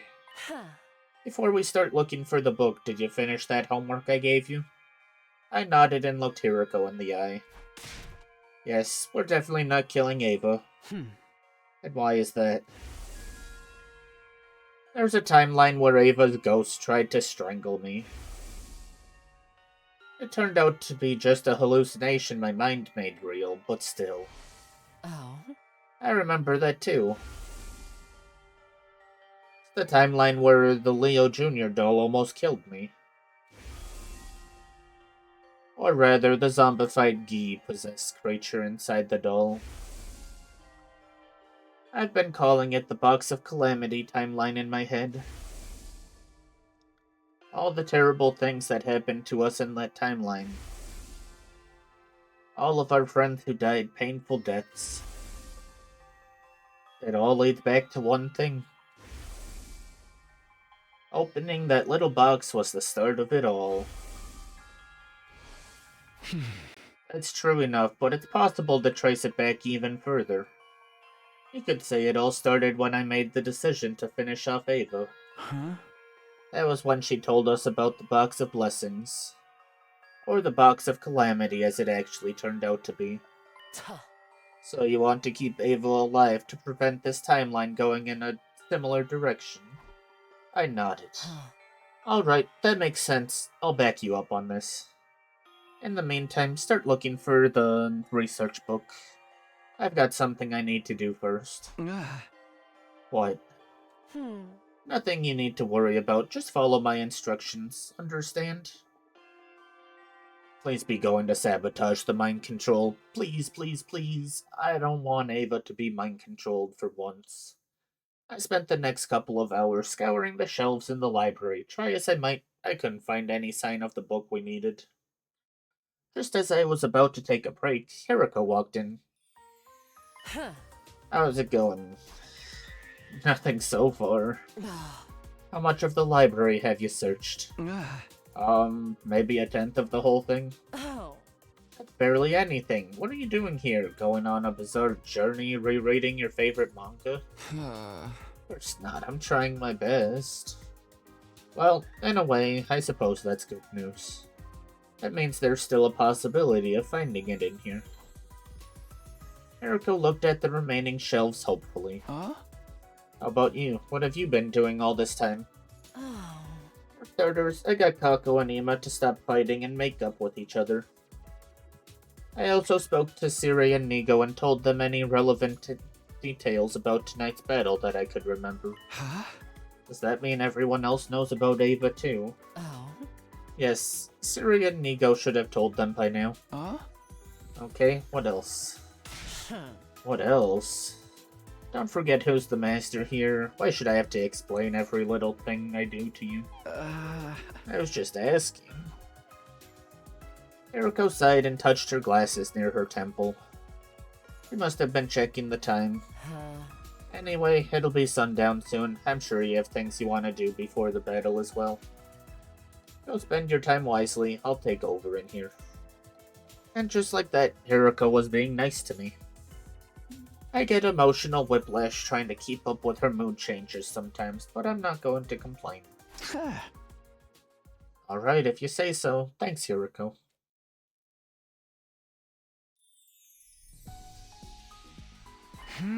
Okay, what should I do now?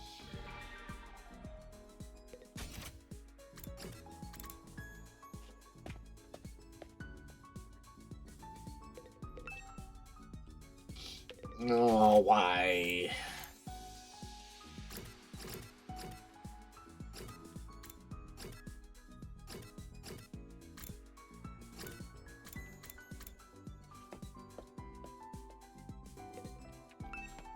That's not what I meant to do.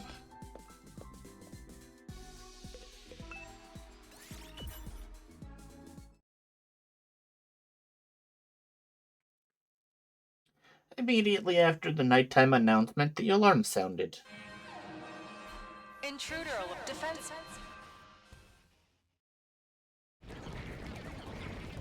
Exciting. Alright, it's about time those creeps got here. Attacking us after hours, such bold-faced insolence. Right, losing sleep is bad for your skin. Don't sweat it, I'll finish this in 5 minutes tops. I'm starting to wish I didn't eat that curry before bed. Why would you eat curry this late in the day? You knew there'd be enemy attacks around this time, didn't you? I did, but it was a plate of my Osuzuki curry. Gotcha, makes total sense now. Yeah, no one can resist that kind of temptation. Let's give this one our all, everybody. Are you ready, sister dearest? Ready when you are, brother dearest. It was encouraging to see Kako and Ima on such good terms. And other times they were usually on the rocks around this time, but like Hiriko said, she seemed to have got them to make up. You guys want to get moving soon? If we stand here talking too long, the enemy will be upon us in no time. Kumi. At Hiriko's prompt, everyone turned to look at me. I met their gaze and gave my answer. Yeah, let's do this. Special Defense Unit, move out.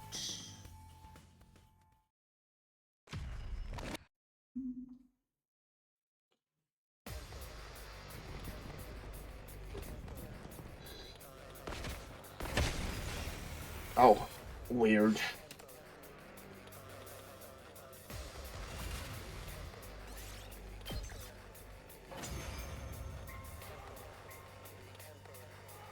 Not enough. The holy Jumanji sword still thirsts for the blood of the wicked! Hey, Takamaru. I think it's been more than 5 minutes now. Yeah, well, my body clock ain't even past 5 seconds yet. So, where's this Ava commander we're supposed to be fighting? She should be showing up soon. That's what Sirei said, isn't it? She'll cover the battlefield in a thick mist, and she'll be in the middle of it.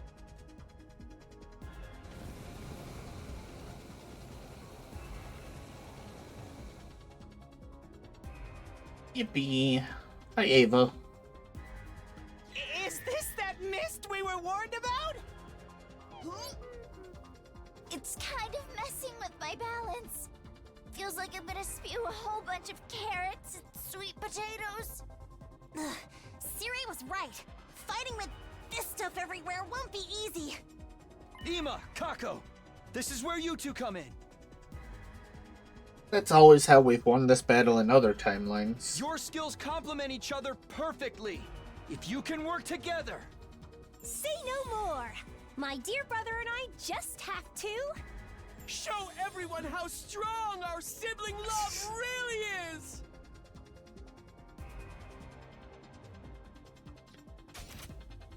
The twins smiled at each other and nodded. Right. Go for it!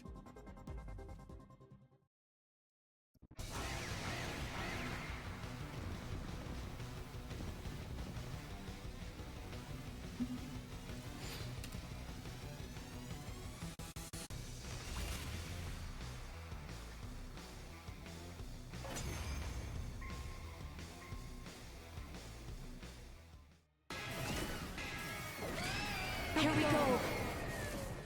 Hi, Ava. Alright! The mist's gone! I can see everything! Look, over there! Is that? Yes, that's the commander we'll be facing this time. That's Ava! Enough yapping! Just hurry up and take her down! You can do it, everybody! Special Defense Unit! Rah, rah, rah! Yeah.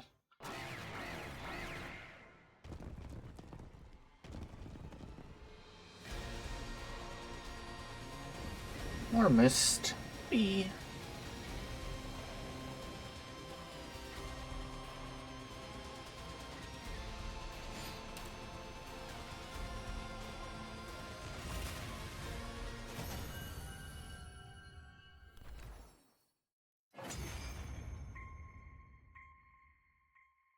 Phew! Looks like we won! Thank goodness. Any longer and I'd be cleaning regurgitated curry off my class armor. What are we to do with our fallen foe? Everyone turned to look at Ava. Please, don't kill me. My name is... Ava, the paragon of nature, right? We know that already. What? How? We've got sources of our own. I see. Well, at any rate, I beg of you, please, spare my life. Ava brought her hand up to her mask. And in a swift, smooth movement, took it off. The boys all let out a gasp, possibly as a response to that. Milko was the first to speak. I say we kill her. What? I agree. Yeah, let's rip out her entrails. Now you mention it. My neck's been feeling awfully cold lately. You want to wear intestines as a scarf? Sorry, but I'm with them. She has to die. What? What is going on? You too, Tsubasa? I hate to say this, but I think so too. Huh? Even you, Nozomi? If we let her live, you can bet it'll mean trouble later down the line. No matter how nice she may look, she's still our enemy. Kinda sucks, but that's just how it's gotta be. Well said. Yeah, you're right. What's going on? They all want to kill her. I'm sorry, Takumi. It looks like we'll have to finish her off after all. No. Please, no! Don't kill me! Let me live. I beg of you. Please don't kill me! Please don't kill me! Please, don't kill me. But then... Everybody ready? 1, 2... Just kidding! For a moment, it felt like time had stopped. I think my heart did too. I tried to speak, but I could only manage to croak out a single confused syllable. Huh? What? Yeah, he totally fell for it! You've been dynamite, bruh! Today is your birthday, right? We all wanted to give you a surprise, so we all got together and decided to trick you. Huh? Guys, it's not my birthday. And even if it was, this isn't the kind of surprise anyone would want. Yeah, don't sweat the small stuff, man. Anyway, I'm glad we got this chance to shake you up a little. You are? Why? Lately, it feels like you've been keeping your distance from the rest of us. We thought a communal event like this would help boost our affinity level with you. Huh? Nope, I've got no idea what that's supposed to mean. It was Miss Shizuhara who gave us the idea. She knew you wouldn't want to kill Ava if you had the choice. I looked at Hiriko. She smirked back at me, a self-satisfied look on her face. Then I looked back at Ava. She was taking the news well. Oh, thank you. Thank you so much. She was still crying and stammering, but now it was from relief more than fear.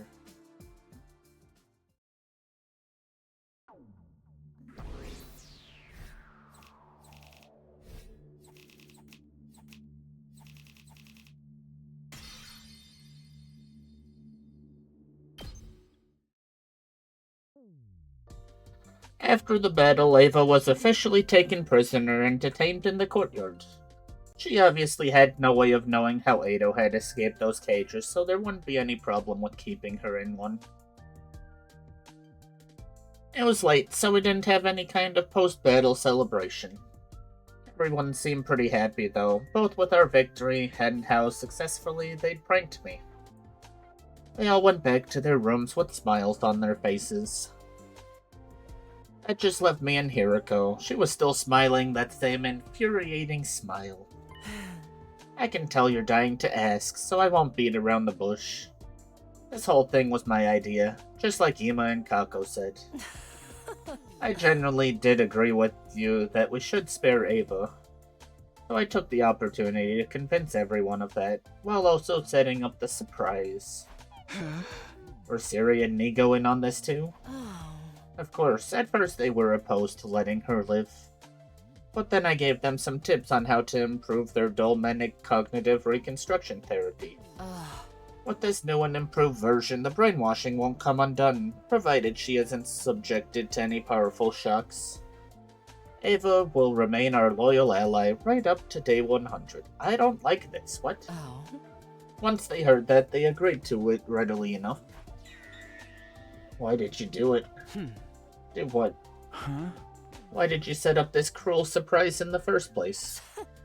You really haven't realized, have you? You're so cute when you're facing a situation that looks absolutely hopeless. Your face gets all tense, you go as white as a sheet, and you practically drench yourself in cold sweat. You look like a peeled banana that's been sitting out in the sun. Why did I do this? It's really nothing special, I just wanted to see that look on your face. Well, good night. With that last remark, Hiroko walked away. I was left standing there and heaved a sigh of so heavy it could have been made of solid lead.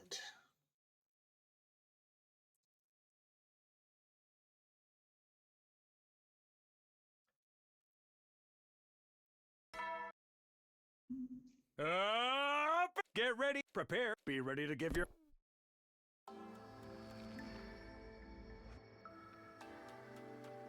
After a late breakfast, I went to the courtyard to check on Ava. But when I got there, she could have escaped already. Or she couldn't have escaped already, could she? That's when I noticed I wasn't alone. Igamu? You here to see Ava? Sorry, but she's not here. Yeah, I can see that. She's in the infirmary. Apparently Siri is brainwashing her.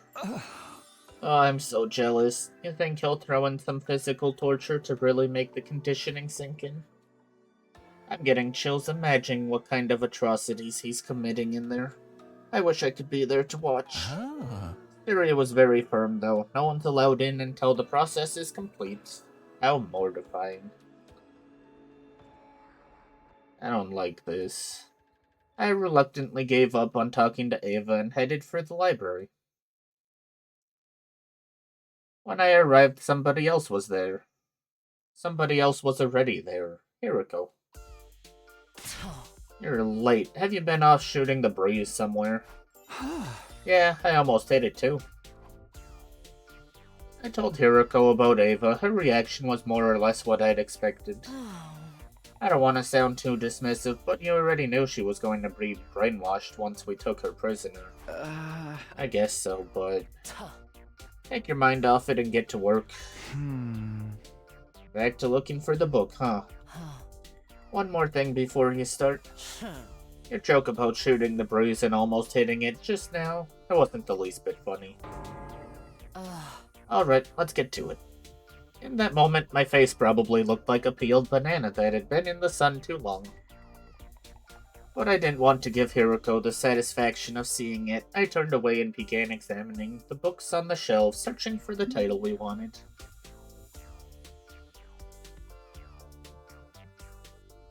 Hours went by, but we still failed to turn up Reflections on the Imprecatory Metempsychosis.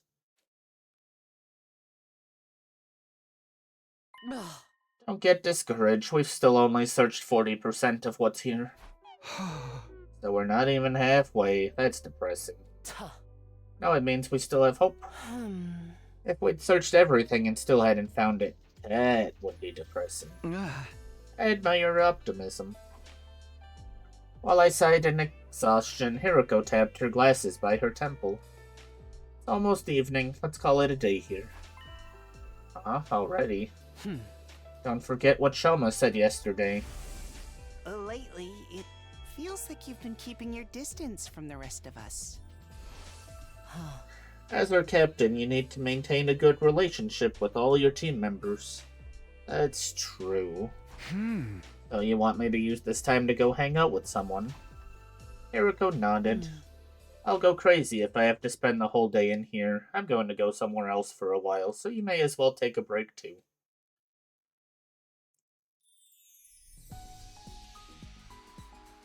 I left Hiroko to do her own thing and went back to my room. Coming back here feels like a good way to center myself. It was almost like getting a fresh start on my day. After taking a moment to get my thoughts in order, I headed out like usual. Joke's on you. We're going to bed.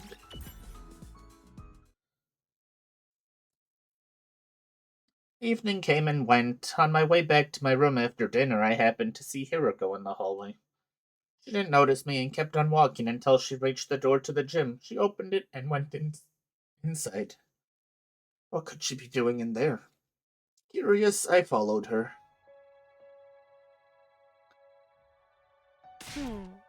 What, are you stalking me now?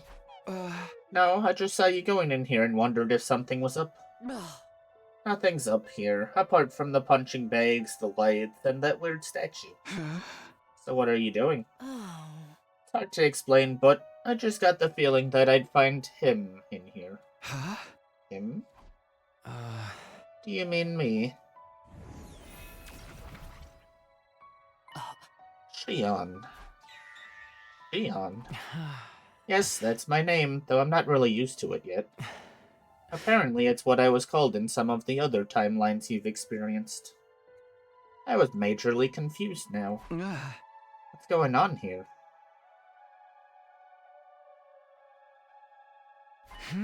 Okay, so you two have met before, and Hiroko told you about being called Shion. Both of them nodded. But all this is news to me. I don't know. Why don't I know about any timelines where you've been given that name? You probably just don't remember them yet, unless you're going to experience them later. Shion, I did have a vague feeling I'd heard it before somewhere. I told him everything else about us too, time loop and parallel leaping included. You don't need to hold back around me. Ask me about anything, I'll do my best to help. I thought for a moment, was there anything? I know this is a long shot, but do you have any idea how we can get out of the loop? Sorry, I don't know anything about that. I agree that the time loop was probably caused by your specialist skills, but that's all I can say for sure. How about the research book? The one the old man in the other timeline told you about? I've never heard of it. I see. Sorry, even after offering to help, I'm not doing very much, am I? Don't apologize, it's not your fault. I do have some information you might find useful, though. What kind of information? It's something I overheard Siri and Nico talking about a few days ago. It turns out there's something called a distress signal transmitter somewhere in this school. Well, that was disappointing. I'm sure Shion wanted to help, but I already knew about the transmitter. Hiroko probably did too. Sorry, but we knew that already. It came up in another timeline. Oh, I see. Yeah, the mystery timeline. I remember it clearly. It was in a hidden room in the basement. We never actually used it, but we figured out what it was for at least. A room in the basement? Not even I knew about that. Hey, why don't we go check it out now? What, even me? Of course.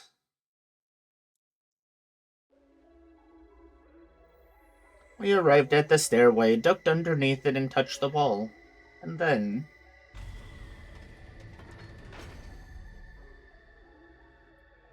Wow. I had no idea this was here. It's not exactly easy to notice. Come on, let's go. I opened the hidden door that had appeared. Our little party stepped through and followed the stairs beyond it, down into the basement.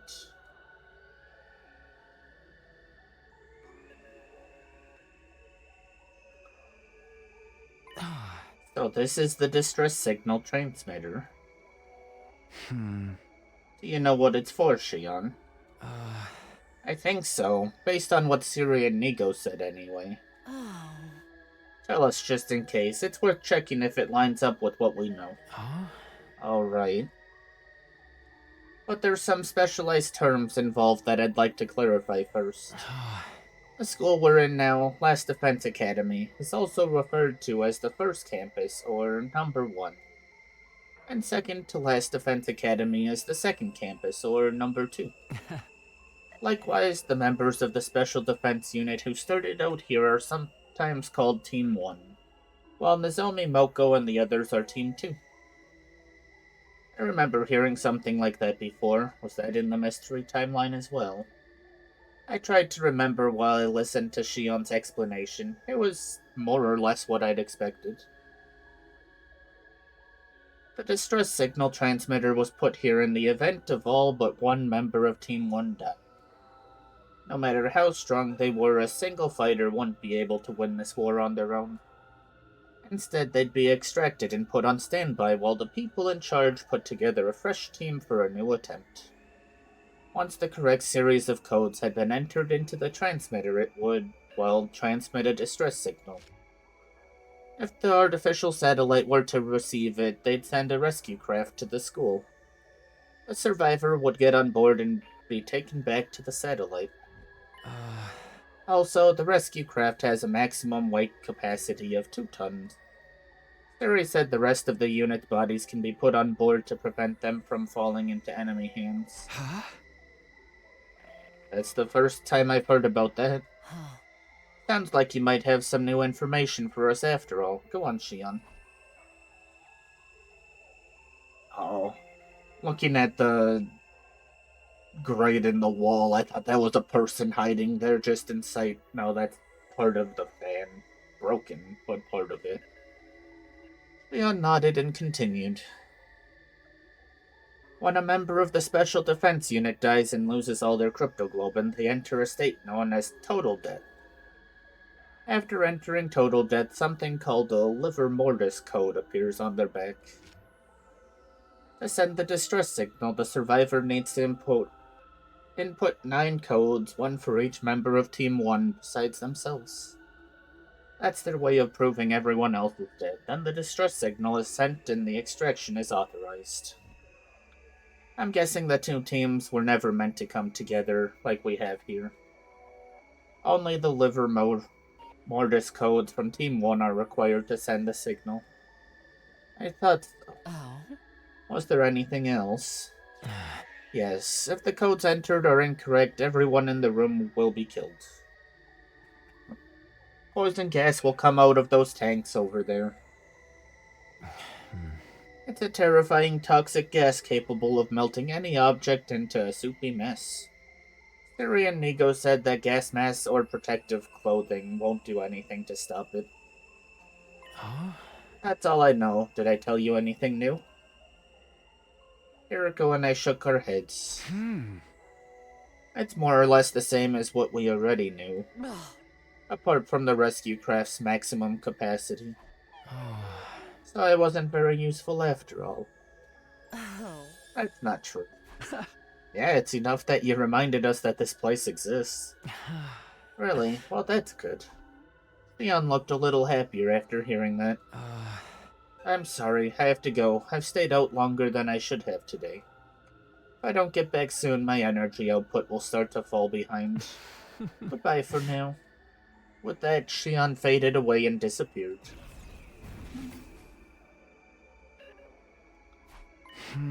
So what are we going to do about this place? We should just leave it alone. It can only be used if all but one of us die, after all. Yeah, and that pretty much goes against what we're working towards here. Getting out of the loop and making it to day 100 with everyone still alive. That's still our goal. Right, there won't be any need for us to use this room. It's better if we just forget about it.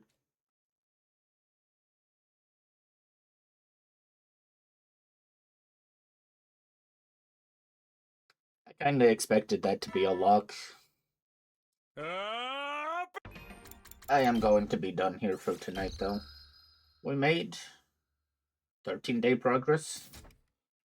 It is a lot slower than I thought it would, but it does do a lot every day.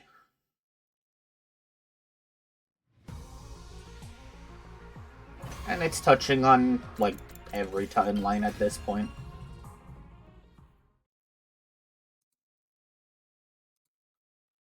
Alright, let's find someone to raid.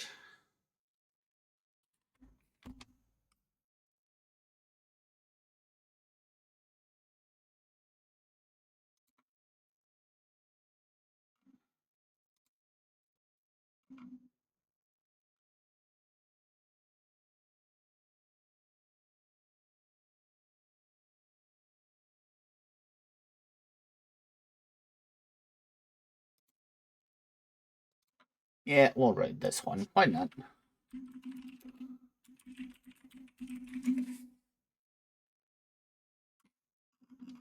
Alright, you guys. Thanks for hanging out. I'm glad that we are finally getting near the end. 10 endings left. I'm guessing it'll probably be like 6 on this timeline and then a couple more on the other lock. But I don't know if we're gonna finish it this week, as tomorrow it's either gonna be a later stream or no stream at all. As me and the family usually go out late at night and go light searching. So it'll be a little later if I do stream. Or maybe I'll be too tired from driving around. But if not tomorrow, we'll be back Christmas night, where we will continue. If we don't fit, well, unless I start pulling like 6-hour streams, which I could probably. We'll see. We'll probably have to finish it next week. But I'm determined we will finish it before the end of the year, I hope. But for now, thank you guys for hanging out, and I hope you all have a wonderful day, night, evening, afternoon, morning, and I'll see you next time.